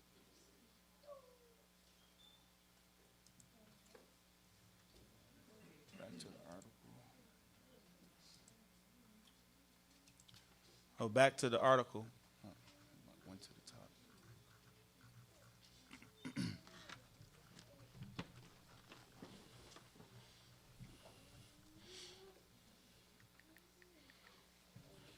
It says, as the whole village joined in to dance, animals and crops were burned as sacrifices to Celtic deities to thank them for the previous year's harvest and encourage their goodwill for the next.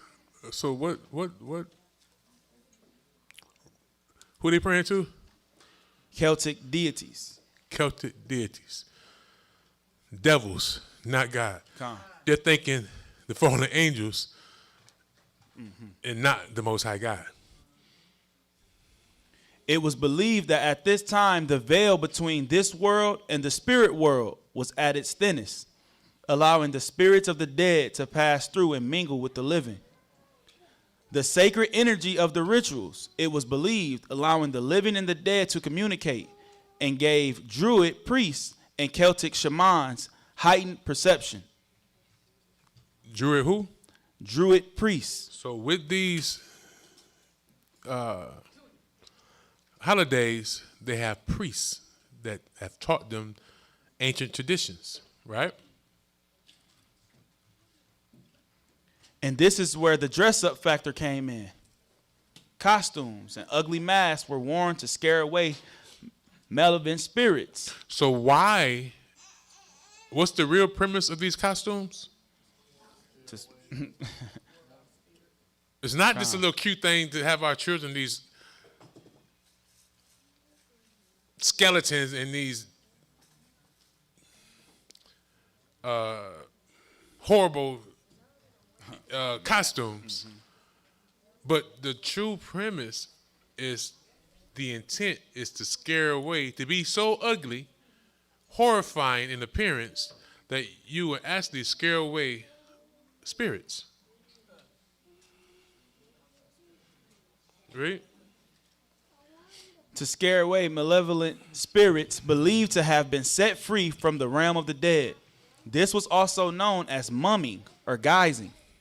Those early Samhain dressing up rituals began to change when Pope Gregory I arrived in Britain from Rome to convert pagan Anglo-Saxons to Christianity. So what happened? Pope Gregory I arrived in Britain from The Roman Rome. Catholic Church adopted this satanic religion because it's satanic. So you Christians want to know why you guys celebrate Halloween? The mother whore. See? The mother harlot, spoken of in the book of Revelation. They did what?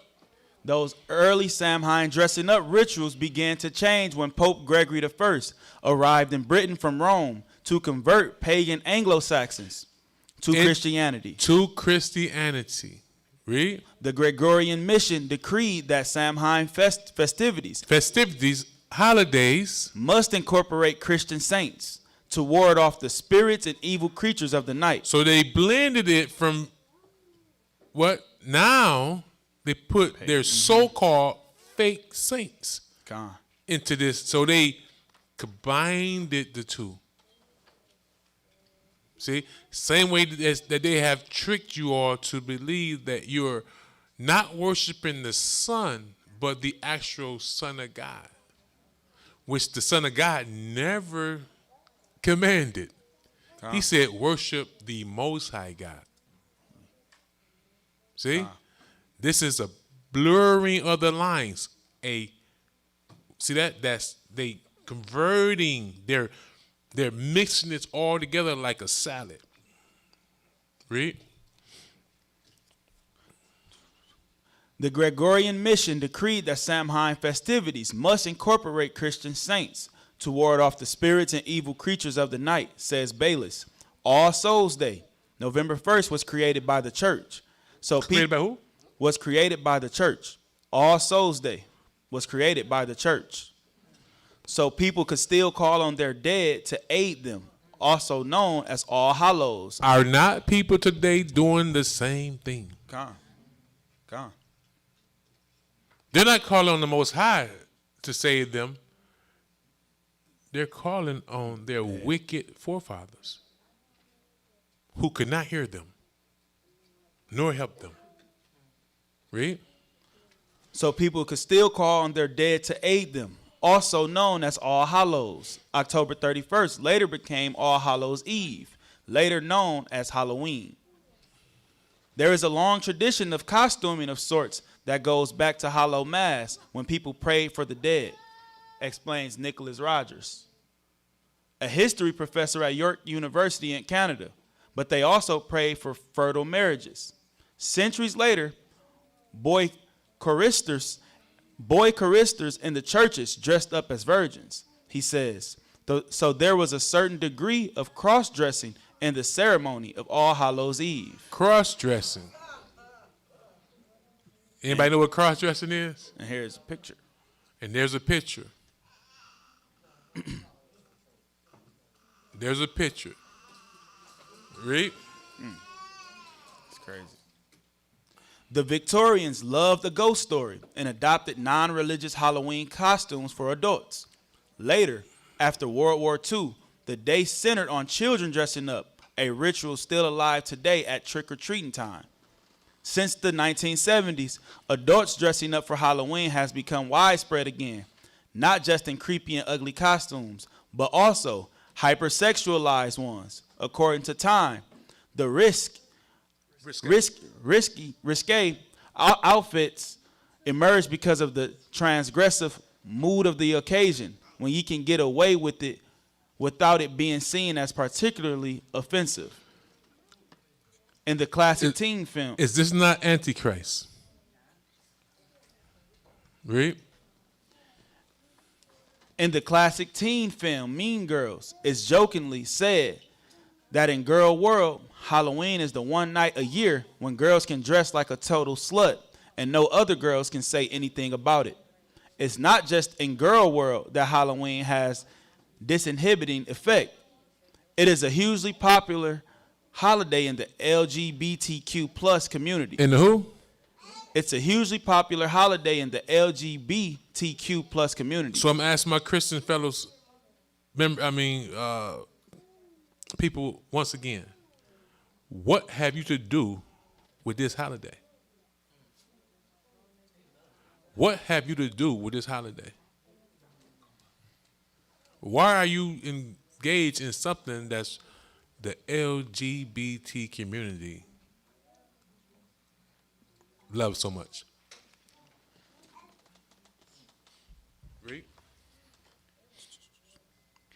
And it's often referred to as gay Christmas. Understand that again. Read that one more again for him. It is a hugely popular holiday in the LGBTQ plus community, and is often referred to as gay Christmas. See, those who are not in this community, for educational purposes only, okay?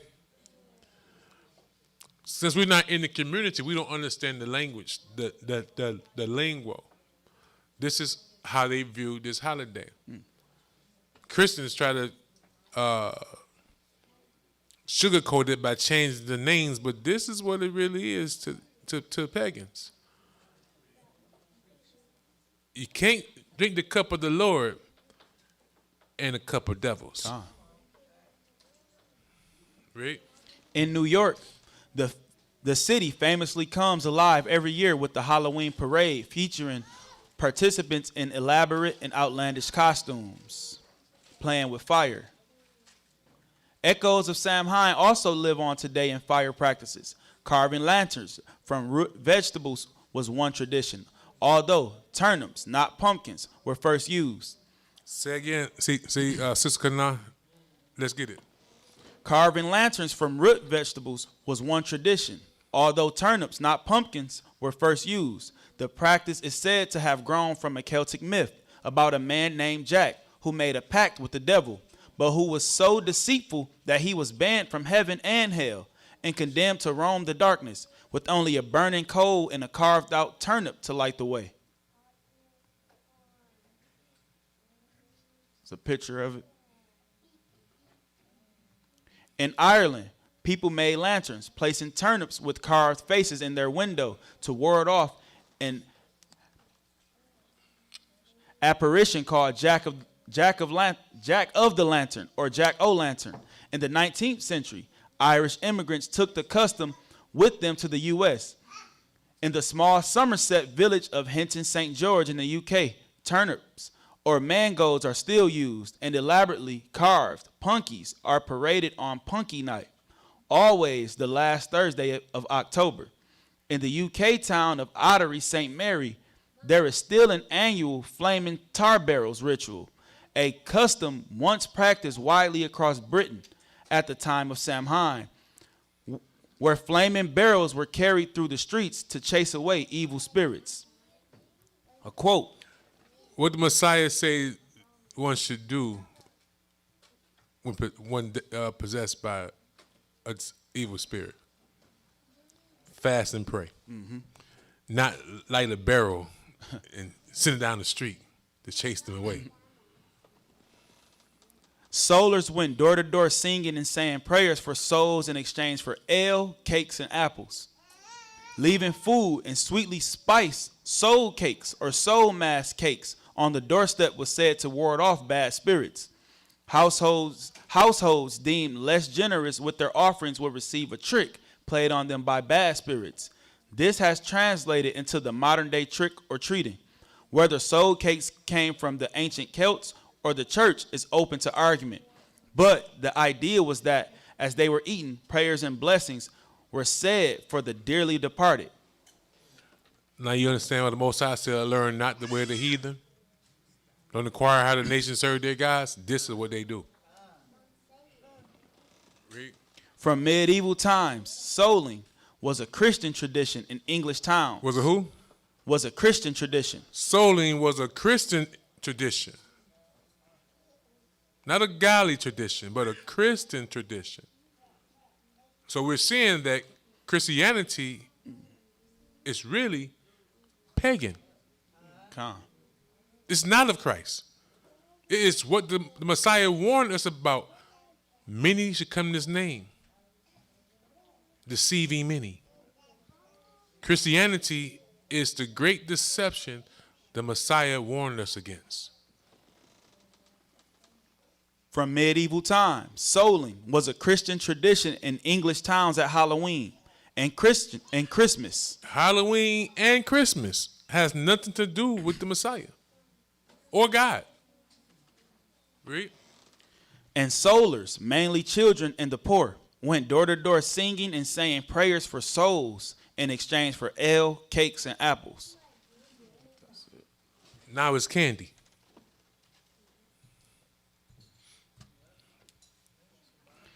Apple bobbing, dipping your face into water to bite an apple, dates back to the 14th century, according to the historian Lisa Morton.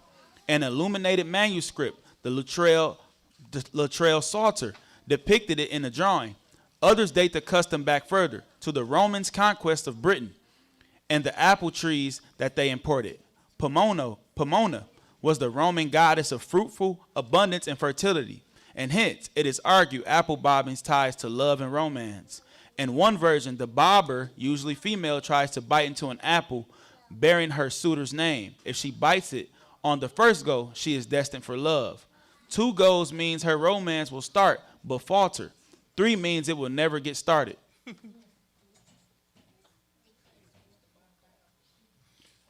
They taught us that in school. I told you, school promote paganism.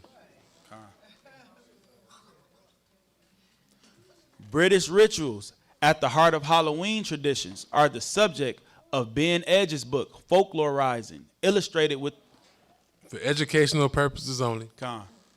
Illustrated with his mystical paintings. Edge says that he has observed a resurgence of people becoming interested in ritual and folklore. I call it a folk renaissance, and I see it as a genuine movement led by younger people. He cites such artists as Chevelle Dance Collective, non-binary cross-dressing and singing traditional working men's songs of the land. There is also a weird walk, a project exploring the ancient paths, sacred sites, and folklore of the British Isles. Through walking, storytelling, and mythologizing.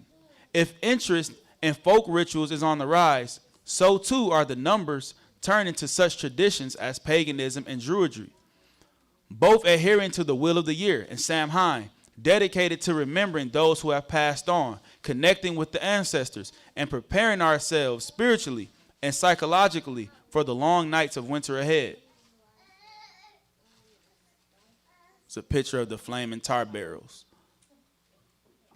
Philip Cargone, a psychologist, author, and practicing Druid, says that he has witnessed a steady growth in interest around Druidry over the past few decades. We now have 30,000 members across 6 languages, he tells the BBC. The need for ritual, connectedness, and community is at the heart of many Halloween traditions, says Bayless. One of the most important aspects of Halloween for us is remembering loved ones. We light a candle, possibly say the name of the person, or put a picture of them on an altar. It's a sacred time and ceremony, but you don't have to be a pagan to be involved. The important thing is that it comes from a place of protection and love. But you don't have to be a pagan. You can be a Christian or a Muslim. Gone. With that, we're going to take a short intermission.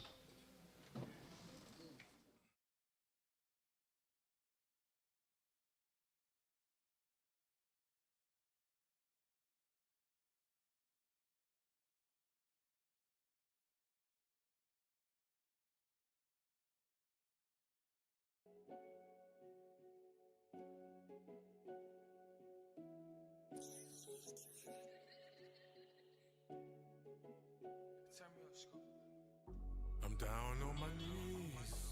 Rain, please, from my enemies. Save my soul. Praying to my Abba like Yasha. Make me sin resistant. Satan's trying, but give me the ears not to hear him. Take me by my hand and guide me with your Holy Spirit. This vessel of mine no longer want to steer it. This world is down bad and doing bad. These are the beginnings of sorrow. You said don't fear, but we should be glad. Behold these signs, understand the kingdom's near. Sin has a bottom because of God, there's no fear. The hearts of men is cold as Saskatchewan in February. Elon's making the vessels for demons, it's getting scary. Daniel prophesied the iron should mix with the clay. Time is ticking for humanity. If it be your will, strengthen me in your grace. Don't want to labor in vain and be spewed out. Time is running out. You have no tolerance for lukewarmness. I'm down on my knees. Rain, please, from my enemies. Save my I'd be lying soul. if I said this walk is easy, but it's worth it. Come have a drink from the water of life freely. If you thirsty, we only regret the chances we didn't take. Can't count the money we ain't made. So how you say you seeking the kingdom, but ain't doing nothing? He say, man, it's getting wicked. Trust the government, then you tripping. Constantly passing bills, but the messages are encrypted. Can't trust them. It's a war on God's people. Proverbs 4 and 16, they devoted to the we. They tried to crop us out the picture. We the cream, chosen by Elohim. One day I wake up in the kingdom and it's no longer a dream. Where the streets are pure gold, walls of jasper stone. There's no need for the sun when God stepped from his throne. Don't be a heathen by rebellion. All Israel don't make it. Everyone had opportunity, some just didn't take it. We gotta see it through. Better days on the rise. 12 gates, healing leaves, kingdom coming from the skies. I'm down on my knees. Rain, please, from my enemies. Save my soul. I'm down on my knees. Rain, please, from my enemies. Save my soul.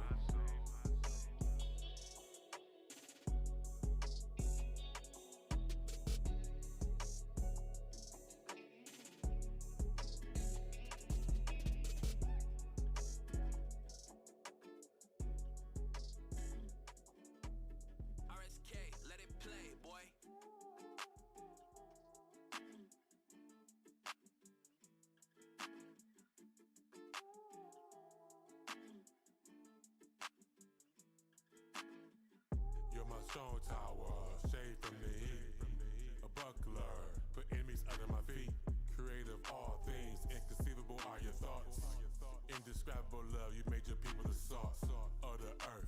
You set us apart to show your glory. You gave the laws of life and told us not to worry. Walk in your ways, our hearts desire you give in a hurry. Flee from iniquity, our sins you will bury. I put my trust in you. There's no other God like you. I put my trust in you. There's no other God like you. You hear the righteous name, you don't forsake your people. You're a God that keeps covenant. No other God compares to you. You hear the righteous name, you don't forsake your people. You're a God that keeps covenant. No other God compares to you. You hear the righteous name, you don't forsake your people. You're a God that keeps covenant. No other God compares to you. You hear the righteous name, you don't forsake your people. You're a God that keeps covenant. No other God compares to you. You're the God of my rock, in whom I put my trust. My shield, promise to deliver us. The only hope of salvation, deliver me from violence. The gods of this world before you keep silent. The ways of death can pass me, my enemies made me afraid. The sounds of hell can pass me, with speed you came to my aid. Satan desired to blast me, your doctor poured like rain. Told me to keep my garment clean, free from stains. You hear from the heavens, when I call unto you in my distress. You say be anxious for nothing, it's Satan that you detest. You promise rest, but Jacob from our hard bondage. Cast away our vanities and pay him homage. Ahayah, I put my trust in you. Ahayah, there's no other God like you. You hear the righteous name, you don't forsake your people. You're a God that keeps covenant. No other God compares to you. You hear the righteous name, you don't forsake your people. You're a God that keeps covenant. No other God compares to you. You hear the righteous name, you don't forsake your people. You're a God that keeps covenant. No other God compares to you. You hear the righteous name, you don't forsake your people. You're a God that keeps covenant. No other God compares to you. The nation gods are idols that have hands and feet. Eyes and mouths, but can't see or speak. Fashioned with the hands of man, and they crying to him. Sound ridiculous, don't it? But this will last the ruin. For victory and increase, we sacrifice our children. To wood and stone, we pray for deliverance. In a time of ignorance, he poured out his grace and winked at it. Now he's calling every man everywhere to repentance. Bring to your remembrance the God of our forefathers. Abraham, Isaac, and Jacob, they walked in prudence. They love his ways, and all three feared their power. Leaving an example of righteousness for us to follow. I put my trust in you. There's no other God like you. I put my trust in you. No other God compares to you.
somebody.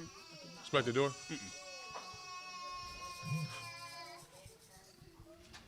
Yeah, she right here.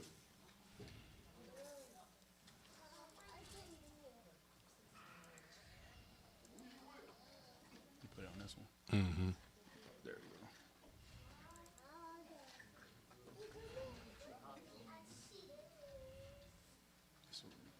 Mm-hmm. Okay.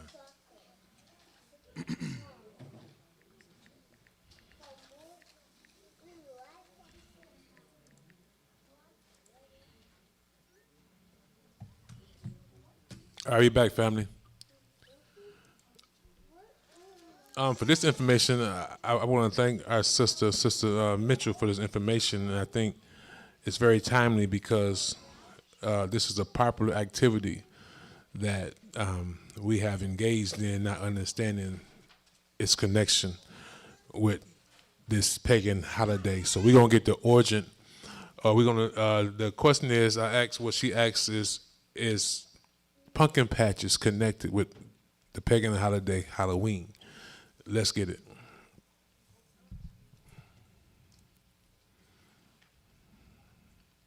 It says, yes, the pumpkin patch is deeply connected to Halloween as a tradition. The connection comes from the ancient Celtic festival of Samhain, the origins of Halloween, which celebrated the end harvest season when pumpkins are ripe. So let me ask this church a question. Should we be connected with any vibration? I know it seems harmless, but that's what Satan do. Remember, sin is deceitful. So I want to thank the sister because I recall having the same kind of feeling years ago. I'm like, it's the celebration of their harvest season. It's not just the day of Halloween. This is what they do. So again, I want to thank the sisters for being in the spirit of God, in the same spirit as we ought to be, and take heed to this warning. We should have no connection with this vibration. Let's get it again. It says, yes, the pumpkin patch is deeply connected to Halloween as a tradition. So pagans are telling us that the pumpkin patch is deeply connected to what? Halloween as a tradition. So the same way we go and get information about other stuff like we just read about Halloween, this is the same people. Let's get it. The connection comes from the ancient Celtic festival of Samhain, which we just read about. Read. The origin of Halloween, which celebrated the end of the harvest season when pumpkins are ripe. So the pumpkin patch is connected with the celebration of their harvest, as we just read about three of their harvests of Samhain, and this was the third one, the last one, Halloween, Samhain. This is not just a little fun time to your kids because all these pagan holidays cater to the children. I ain't gonna lie, I enjoy their little candy apples. They caramel apples, they good too. But I will say they real apples because my wife bought some kind of candy apple from some store, and since then it messed my teeth up. And here it's for real. I bit it and messed it like kind of to my teeth. Yeah, it messed my teeth up. Sister Yo. I'm sorry, Joanna. So if that's the case, then we can't go to apple orchards like nothing. No, understand. Because must I finish my question? Go ahead. So when it comes to the pumpkin patch, we not out there I don't know what the origin, like you said, it comes from that. When we go to pumpkin patches now, we're looking at animals. We ain't like walking through the pumpkins on the vines. I'm just saying the pumpkin patch I've been to. Mm-hmm. So are they like what is it with the pumpkin patch that comes from Samhain? Like what were they doing during that time? That's what we have to read. Okay. Hey, now the apple orchard, right? Look into it. Get it. Look into it. No, I'm serious. No, it's necessary. Okay. So let's get it. So let's look at it this way, okay? So we just read about what they do. So they're preparing and doing their thing for what they do. And we're coming into their activities. Let's look at that because the thing is we have to prepare our hearts to remove ourselves. But I understand the same thing. People say, "Well, I'm not celebrating Halloween, but I'm doing this." Well, I'm not going there because I'm engaging in the pumpkin activity. I'm looking at animals. So the Most High said, "Be not partakers." So, hey, let man be swayed in their own mind. But I'm trying to say, when information comes that it's telling it's connected. So this is their activity. They're bringing their people to do what they're doing. So when Most High reveal information to us, should we take heed to it or reject it? Is it that serious to take my child to look at an animal?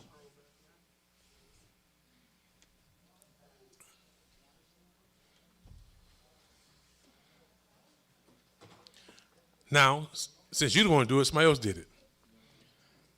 About the apple orchard. So let's hold on. So let's get this. Remember, these like for example, the Feast of Tabernacles. It's going into the last harvest. This is the Most High. But the Tabernacles, this is our last harvest. It's the last of the end gathering. But the Most High commands to do this, and to stay intense, right? So they had to do their thing, but it's not worshiping the fallen angels. So according to the apple orchard, it said yes, apple orchards are connected to paganism. Okay, due to the historical and symbolic significance of apples in many pagan traditions, such as the Celtic myth of Avalon, the Roman goddess Pomona, and the ancient how you say that? Wesleyan rituals. These connections are rooted in the apple's association with harvest, magic, fertility, the underworld, and immortality, which are celebrated through traditions and rituals and around orchards. So let's understand this though. Everything these people do is pagan. Everything they do. It's like I told y'all, when you travel, be careful. Like going to Hawaii, it's pagan. When they come meet you, it's pagan. Check the origin. So now the Most High is extending our knowledge. These people are celebrating their harvest gods.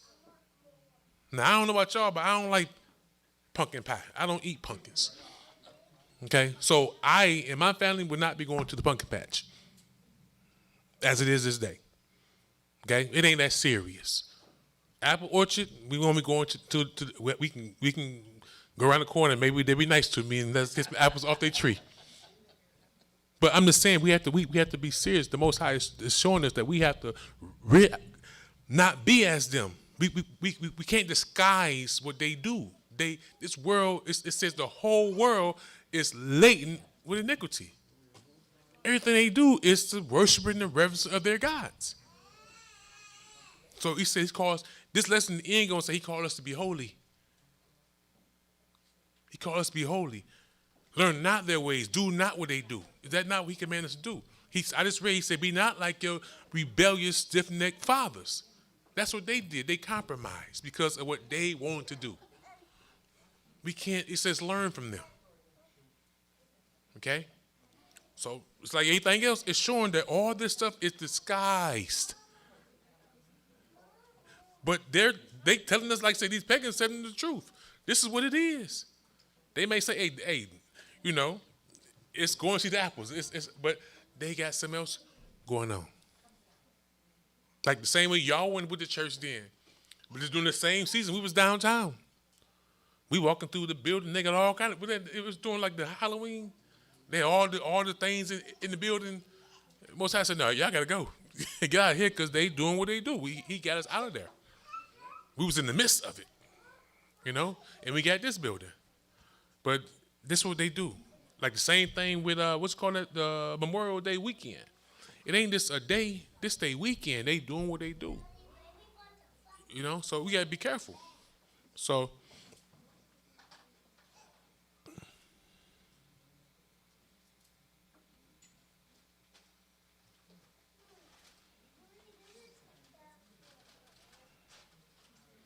Con.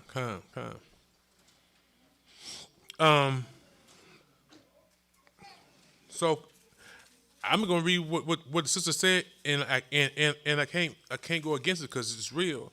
Because many people think when it says like cutting out the edges of the corners of your head, it ain't talking about us getting a line. It ain't about us being well groomed, to having the beard and it's groomed. It's talking about to the dead. So as she said, crazy because in Leviticus it tells us not to cut our hair or make our bodies for the dead, and they then have made a whole holiday celebrating the dead. So we are not to engage in anything. Same way we won't buy our kids a costume or have our kids doing no trick or treating, none of that. Yes, sister. So is it best just to refrain during this season, and then some of that stuff open year round? Mm-hmm. Is it just the season That's the pretty thing. much? Exactly. Like what about eating certain things right now? Should we not be eating apples? No, that's the whole thing. It's like it ain't the apple. It ain't the pumpkin that's evil. It's what they have associated with it. You know what I'm saying? So if you like pumpkin pie, you eat pumpkin pie. Eat a pumpkin pie. You know what I'm saying? I didn't grow up. My mom made sweet potato pie. I ate some this morning. I don't think nobody in here eat no pumpkin pie. You like pumpkin pie? That's No, I had it before. It ain't bad, but it ain't something that I like my mama's your sweet potato pie. So and your mama's.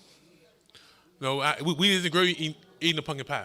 So, but I'm just trying to say. So it ain't the like exactly like Edina, Sister Edina said. I hear avoid the associated acts. So it's not the pumpkin, it's not the apple, it's the associated act, as Sister said.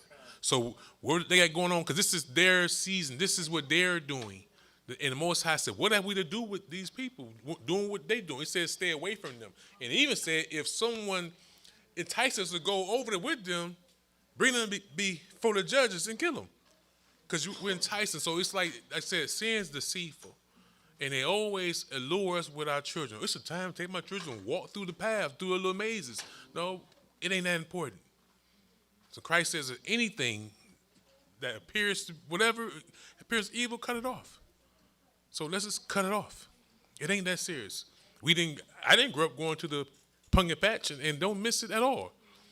So let's stay away from the pumpkin patch. During that season.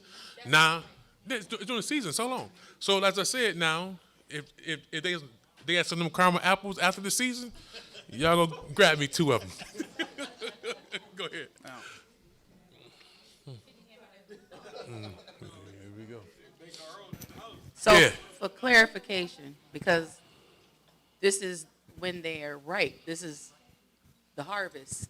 These vegetables and these fruits harvest at this time of year, and so I'm just trying to can you go in September and not in October, or not at all? I said after their celebrations, their feast is over with, grab me an apple or 2. That's what I'm saying. So I'm saying after they do their thing, it's not the pumpkin, it's during their season. I know it's not the. So the I'm saying, vegetable. okay, this is what I'm trying to say. So we're reading about their time space that they are worshiping and reverencing their gods. Okay. So after October 31st, pumpkins will still be around. The pumpkin patch will still be open. But during their season is what it's talking about, because that's when they're doing their thing. That's why I said if they got an caramel apple after this going on, grab me 2. Because they're done doing their thing. Make sense? Go ahead. But I just know the one that we got. Wait. Before you say something, okay.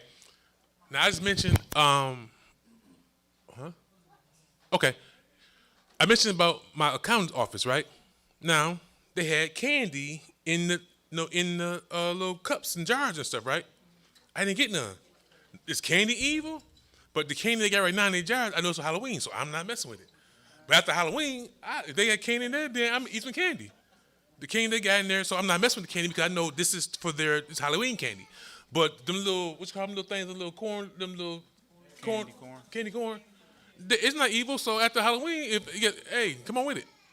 Yes. Who had the hand up first? Levi.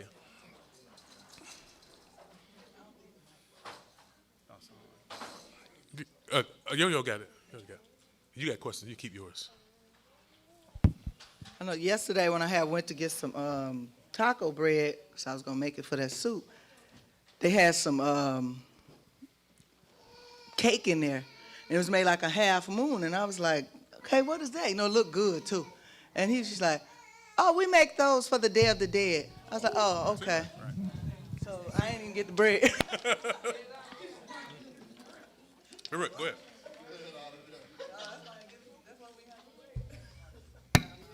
So two things. First thing I was gonna say was the one by our house. I know it only open around this season. So when the pumpkins are harvesting, like it's not open all time of year.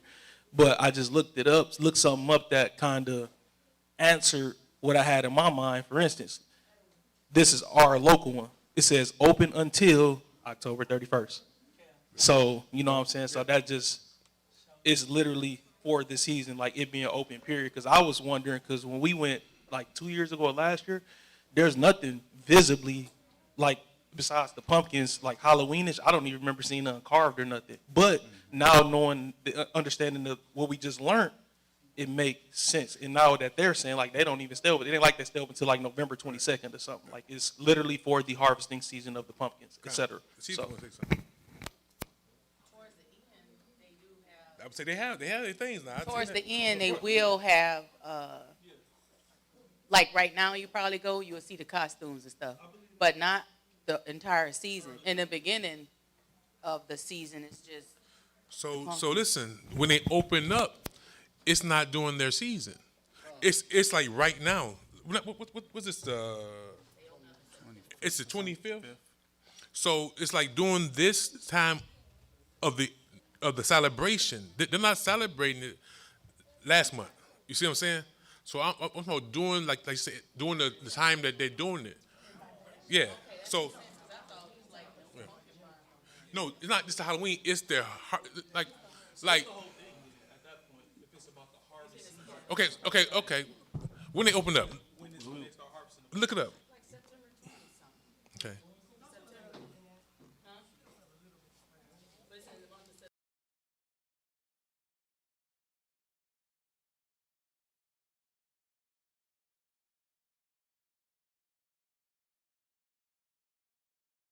He didn't in chat. She ain't. Yeah, she didn't say nothing. Though. She did. She didn't say nothing, but I hear. She said about the acts. Yeah, she said what she hears. She didn't ask no question. That's what I'm saying. Okay, but they still. I'm saying. No, I hear you. Okay. I ain't seen no question. That's what I'm saying. So I thought it was from here. No, what I'm saying, as we get clarification, I want them to get clarification too. Okay, cool.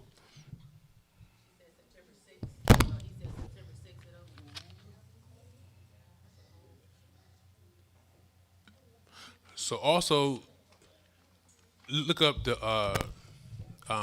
time space of their harvest worship.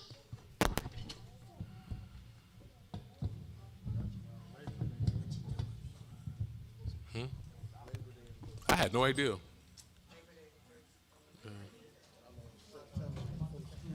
Mm. I just seen it right here too. At their thing on the 13th, there's a big jack-o'-lantern thing painted like a big old. The 13th of this month, September. Wow. That's what I said. When we went, it was early on. I didn't visibly see them, but even right here, it's a picture. It's a big old like silo, and it's like a jack-o'-lantern. That's all the way September 13th. Okay, what you got, Bill? Huh?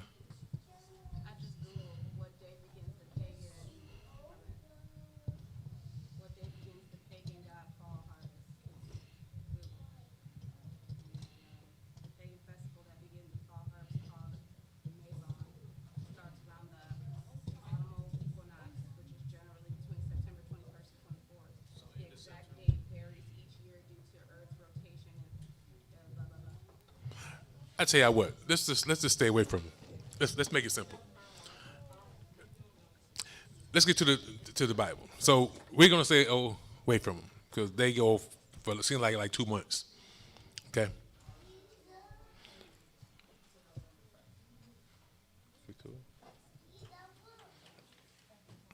Like I said, I don't know about y'all, but it ain't that serious.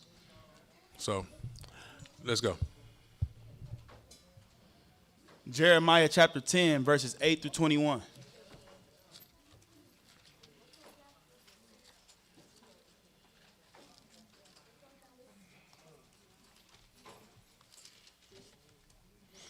Jeremiah chapter 10, verses 8 through 21. Con, when everyone's there.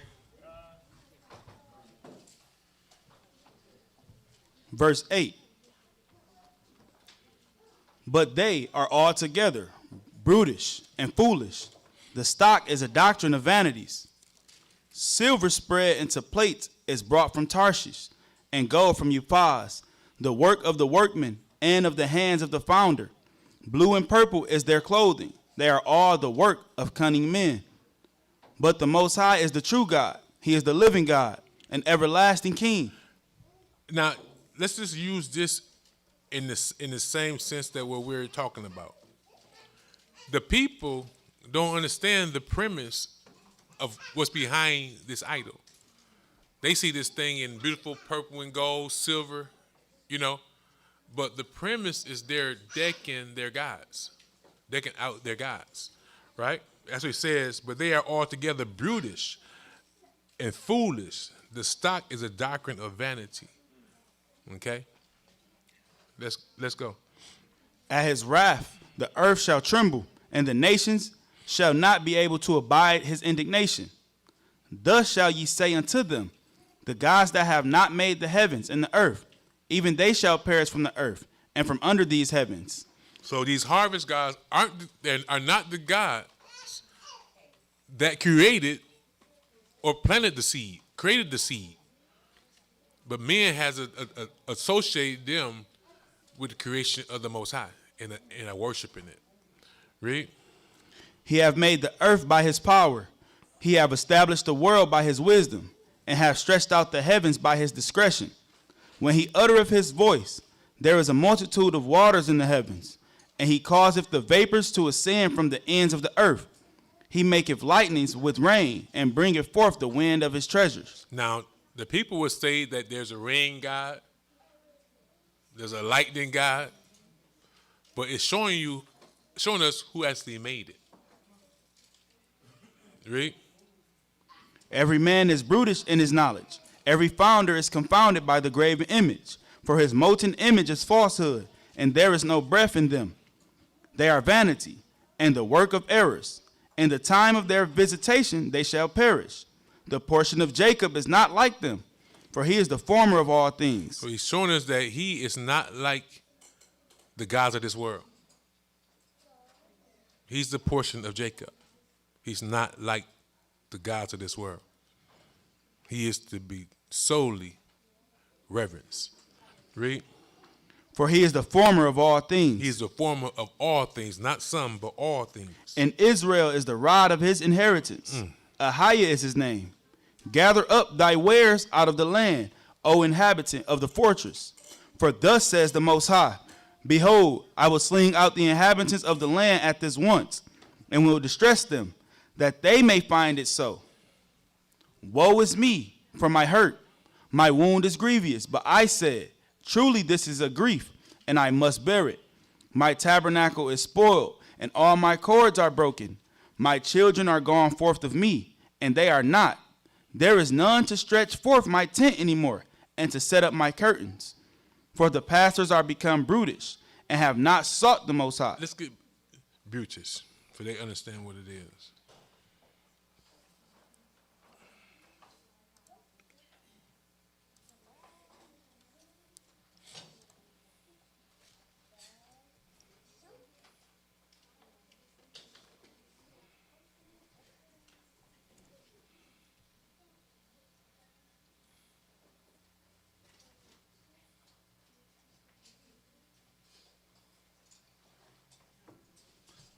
Brutish. Resembling, befitting, or typical of a brute or beast, strongly and grossly sensual, showing little intelligence or sensibility. So the who are like brute beasts? For the pastors are become brutish, and have not sought the Most High. Therefore they shall not prosper, and their flocks shall be scattered. Behold, the noise of the bruit is come, and a great commotion out of the north country, to make the cities of Judah desolate, and a den of dragons. That was it. So again, for them following these pagan customs, the Most High said, behold, commotions out of the north are on the way. Destruction is at hand. Next precept. Jeremiah chapter 2, verses 5 through 37. Jeremiah chapter 2, verse 5. Thus says the Most High, what iniquity have your fathers found in me, that they are gone far from me, and have walked after vanity, and are become vain? Read that again. Verse 5, Jeremiah chapter 2. Thus says the Most High, what iniquity have your fathers found in me, that they are gone far from me, and have walked after vanity, and are become vain? So my question is to my family, my beloved family, are we to become vain and walk away from the Most High? Like, so what is what he asks us to do too much? Read. Neither said they, where is the Most High that brought us up out of the land of Egypt, that led us through the wilderness, through a land of deserts and of pits, through a land of drought and of the shadow of death, through a land that no man passed through, and where no man dwelt. And I brought you into a plentiful country, to eat fruit thereof, and the goodness thereof. But when ye entered, ye defiled my land, and made my heritage an abomination. The priest said not, where is the Most High? And they that handled the law knew me not. The pastors also transgressed against me, and the prophets prophesied by Baal, and walked after things that do not profit. Wherefore, I will yet plead with you, says Ahayah, and with your children's children will I plead. For pass over the isles of Shittim, and see, and send unto Kedar, and consider diligently. So listen to what Mosiah is telling us. Look at these Gentiles and consider diligently. That's why I just said everything they do it into their gods. And understand, we're not amongst them like that. We don't know their minds. They do. That's what I said. I was amazed. I'm like, man, she was like, they go hard. Like, they go hard for their gods. So listen to what the Most High is saying. So even though we don't know their operation, the Most High is warning us. He said, consider them diligently. Read. And see if there be such a thing. Have a nation change their gods? Have any of these nations changed their gods? Like, why should they? Not understanding that, check this out.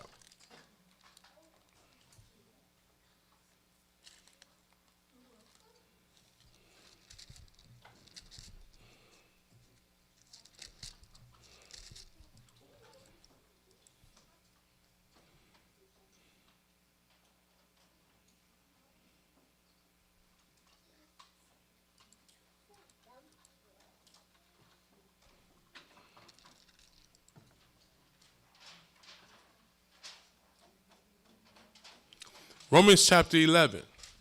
So let's understand it's the same way I was saying these nations are associating God's creation with the power of the Most High. And understanding that all these things was created by God. So I'm going to read to you. They believe that their gods, right, have done this, but it's only because the Most High has allowed it. I'm going to read Romans chapter 11, and I'm going to start at verse 11. I say then, have they stumbled that they should fall? God forbid. But rather through their fall, salvation is coming to the Gentiles to provoke them to jealousy. Now, if the fall of them be the riches of the world, and the diminishing of them the riches of the Gentiles, how much more their fullness? So, because we fail, we have fulfilled prophecy. Those who we was very high above have become very high above us and us to tell. So it's not the God of harvest that has really blessed them, or the God of whatever these goddesses and these gods proclaim to be. It's because the Most High have allowed them. He has taken it from us and given it to them to provoke us to jealousy. But they are praying to his creations for these things. But like you said, these people will have nothing except our rock sold us to them.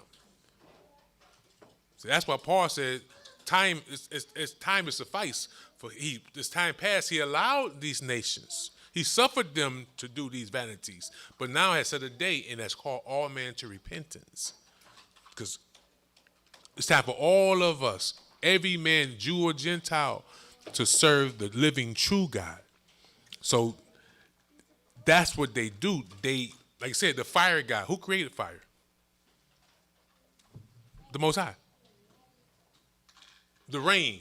Who created the rain? But they got names for so-called rain gods. No, the God of heaven created the rain. But they believe not in the creator, but his creation. Let's go.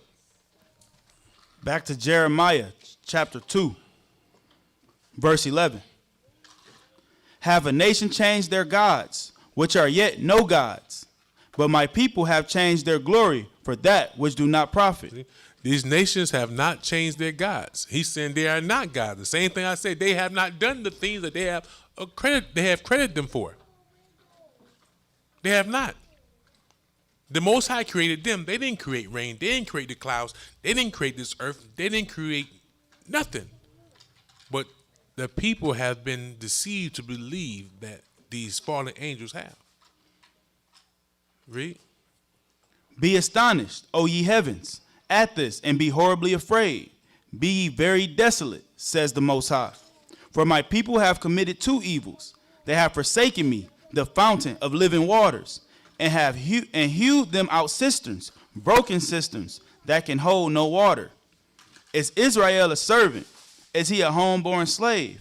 Why is he spoiled? So is God's people homeborn slaves? Why is he a slave? Because they have hewn cisterns, broken ones, that hold no water. They have served gods who are no gods, who have not profited them. Read. The young lions roared upon him and yelled, and they made his land waste. His cities are burned without inhabitant. Also, the children of Naph and the Tahapanes have broken the crown of thy head. Hast thou not procured this unto thyself, and that thou hast forsaken Ahayah thy God, when he led thee by the way? So he's saying, have you not caused all these things to come upon you by forsaking him? Read. And now, what hast thou to do in the way of Egypt, to drink the waters of Sihor? Or what hast thou to do in the ways of Assyria, to drink the waters of the river? Thine own wickedness shall correct thee, and thy backsliding shall reprove thee. Know therefore, and see that it is an evil thing and bitter, that thou hast forsaken Ahayah thy God, and that my fear is not in thee, says the Most High God, Lord of hosts. He said, what have you to do in the way of Egypt? He commanded us not to do as they do. You drink their water, not the true fountain of life water. Read. Verse 20. For of old time I have broken thy yoke and burst thy bands, and thou saidest, I will not transgress. So many times the Most High has redeemed us. Because we flatter him with our lips and said, if you save us, we would not transgress. And he saved us. And we transgressed. Read. And thou saidest, I will not transgress. When upon every high hill and under every green tree thou wanderest, playing the harlot. Yet I have planted thee a noble vine, holy, a right seed. So Every way of life, but the one that he gave us, we searched out. Every religion that known to man, we've indulged in it. We have not decided as a nation to consider the God of our fathers and serve him. Read.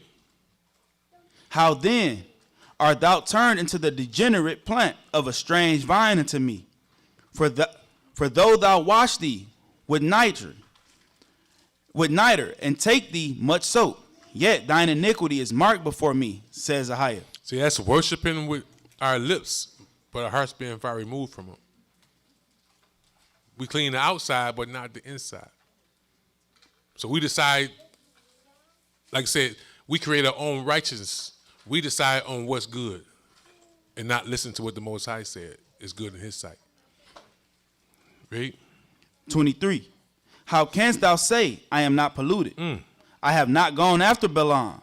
See thy way in the valley. Know what thou hast done. Thou art a swift dromedary, traversing her ways. A wild ass used to the wilderness, that snuffeth up the wind at her pleasure. And her occasion, who can turn her away? Prideful. All they that seek her will not weary themselves. In her month they shall find her. Withhold thy foot from being unshod, and thy throat from thirst. But thou saidest, there is no hope. No, for I have loved strangers, and after them will I go. As the thief is ashamed when he is found, so is the house of Israel ashamed. They, their kings, their princes, and their priests and their prophets, saying to a stock, thou art my father, and to a stone, thou hast brought me forth. For they have turned their back unto me, and not their face. But in the time of their trouble, they will say, arise and save us. But where are thy gods that thou hast made thee? Let them arise, if they can save thee in the time of thy trouble. For according to the number of thy cities are thy gods, O Judah. Wherefore will ye plead with me? Ye all have transgressed against me, says the Most High. In vain have I smitten your children. They receive no correction. Your own sword have devoured your prophets, like a destroying lion. So should we be as our fathers and receive no correction? He says, your own sword has devoured your prophets, like a devouring lion. So those that the Most High have sent, his messengers, he sent to correct his people. They didn't want to hear the correction. They killed the prophets. Not the Gentiles, but Israel's sword. Read. Verse 31. O generation, see ye the word of Ahayah. Have I been a wilderness unto Israel, a land of darkness? Wherefore say my people, we are lords. We will come no more unto thee. We are gods. Have we not heard that? Huh? People say, we are lords. We need not no God to tell us what to do. I said, we are lords. What? We will come no more unto thee. Can a maid forget her ornaments, or a bride her attire? Yet my people have forgotten me, days without number. Why trimmest thou thy way to seek love? Therefore hast thou also taught the wicked ones thy ways. Also in thy skirts is found the blood of the souls of the poor innocents. I have not found it by secret search, but upon all these. Yet thou sayest, because I am innocent, surely his anger shall turn from me. Behold, I will plead with thee, because thou sayest, I have not sinned. Why gaddest thou about so much to change thy way? Thou also shalt be ashamed of Egypt, as thou was ashamed of Assyria. Yea, thou shalt go forth from him, and thine hands upon thy head, for the Most High have rejected thy confidences, and thou shalt not prosper in them. So again, is it a light thing for us to continue in sin and reject his correction? He says, learn from our fathers. Next precept. Leviticus chapter 18, verses 6 through 30. Leviticus chapter 18, verses 6 through 30.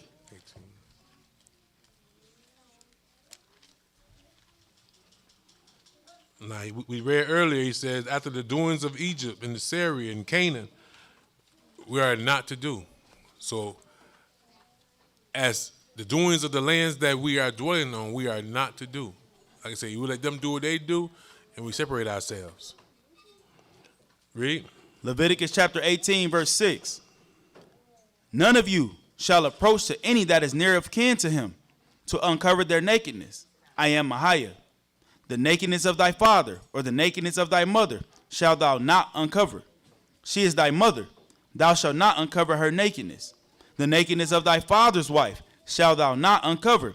It is thy father's nakedness. The nakedness of thy sister, the daughter of thy father or daughter of thy mother, whether she be born at home or born abroad, even their nakedness thou shalt not uncover. The nakedness of thy son's daughter or thy daughter's daughter, even their nakedness thou shalt not uncover, for theirs is thine own nakedness. The nakedness of thy father's wife, begotten of thy father. Daughter. Father's Salaki. daughter. The nakedness of thy father's wife's daughter, begotten of thy father. She is thy sister. Thou shalt not uncover her nakedness. Thou shalt not uncover the nakedness of thy father's sister. She is thy father's near kinswoman. Thou shalt not uncover the nakedness of thy mother's sister, for she is thy mother's near kinswoman. Thou shalt not uncover the nakedness of thy father's brother. Thou shalt not approach to his wife. She is thine aunt. Thou shalt not uncover the nakedness of thy daughter-in-law. She is thy son's wife. Thou shalt not uncover her nakedness. Thou shalt not uncover the nakedness of thy brother's wife. It is thy brother's nakedness. Thou shalt not uncover the nakedness of a woman and her daughter. Neither shalt thou take her son's daughter or her daughter's daughter to uncover her nakedness, for they are her near kinswomen. It is wickedness. Neither shalt thou take a wife to her sister to vex her, to uncover her nakedness, beside the other in her lifetime. Also, thou shalt not approach unto a woman to uncover her nakedness, as long as she is put apart for her uncleanness. Moreover, thou shalt not lie carnally with thy neighbor's wife, to defile thyself with her. And thou shalt not let any of thy seed pass through the fire to Molech. Neither shalt thou profane the name of thy God. I am Ahayah. Thou shalt not lie with mankind, as with womankind. It is an abomination. Neither shalt thou lie with any beast to defile thyself therewith. Neither shall any woman stand before a beast to lie down thereto. It is confusion.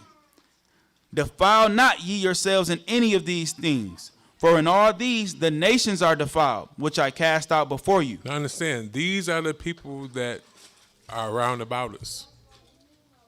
So I want to ask again, those who profess to be Christians, which one of those laws are done away with?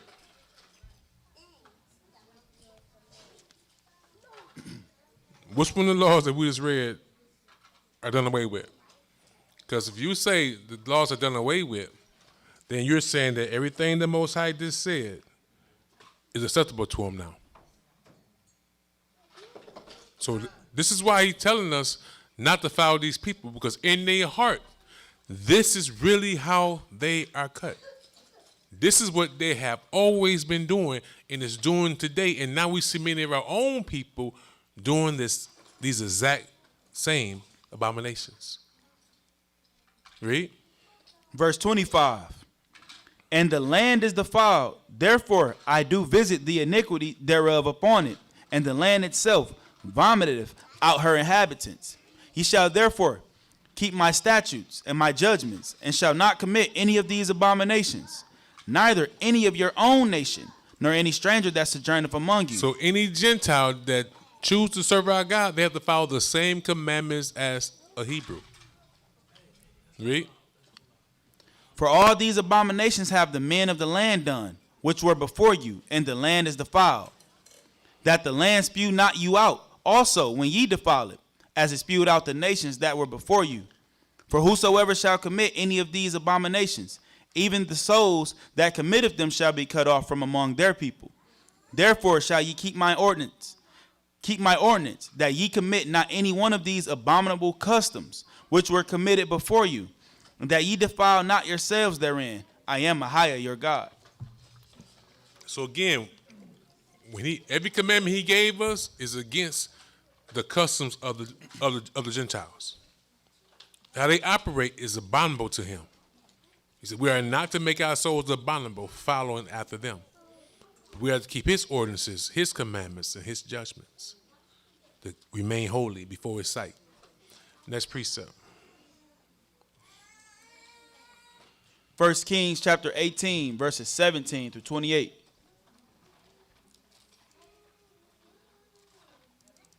First Kings chapter 18, verses 17 through 28. Con, when everyone's there. So again, as it always been, I said, everything, again, these Gentiles do, they do it in reverence to their God, and they don't see nothing wrong with it. Because they, like as Messiah said, they don't know the God that created everything. So we're going to go into the time of Elijah and King Ahab. And we're going to see that wicked man has always perceived righteous people as wicked. Read. 1 Kings chapter 18, verse 17. And it came to pass, when Ahab saw Elijah, then Ahab said unto him, Art thou he that troubleth Israel? So the Most High said that Israel's own sword has slain his prophets. King Ahab is saying that the prophet of the Most High has troubled his kingdom by warning them against and about their wicked ways. God's servant warning his people about their wicked ways to this wicked king appears to be troubling. Read. Verse 18. And he answered, I have not troubled Israel, but thou and thy father's house, and that ye have forsaken the commandments of the Most High, and thou hast followed Baalim. So again, as the king, as the people, so the people are not serving the Most High, they are serving Satan and devils. He said, your father's house. So before you, your fathers was wicked and led my people astray. And they was doing these abominable customs. Read. Now therefore ascend and gather to me all Israel unto Mount Carmel, and the prophets of Baal 450, and the prophets of the groves 400, which eat at Jezebel's table. So Ahab sent unto all the children of Israel. Now that's 800 prophets, teachers of Satan, doing the will of Satan. So imagine what the people are sacrificing and celebrating to. They're doing every abominable thing you can imagine in their religions. Read. Verse 20. So Ahab sent unto all the children of Israel, and gathered the prophets together unto Mount Carmel. And Elijah came unto all the people and said, How long halt ye between two opinions? If Ahayah be God, follow him. But if Baal, then follow him. And the people answered him not a word. Then said Elijah unto the people, I, even I only, remain a prophet of the Most High. But Baal's prophets are 450 men. Let them therefore give us 2 bullocks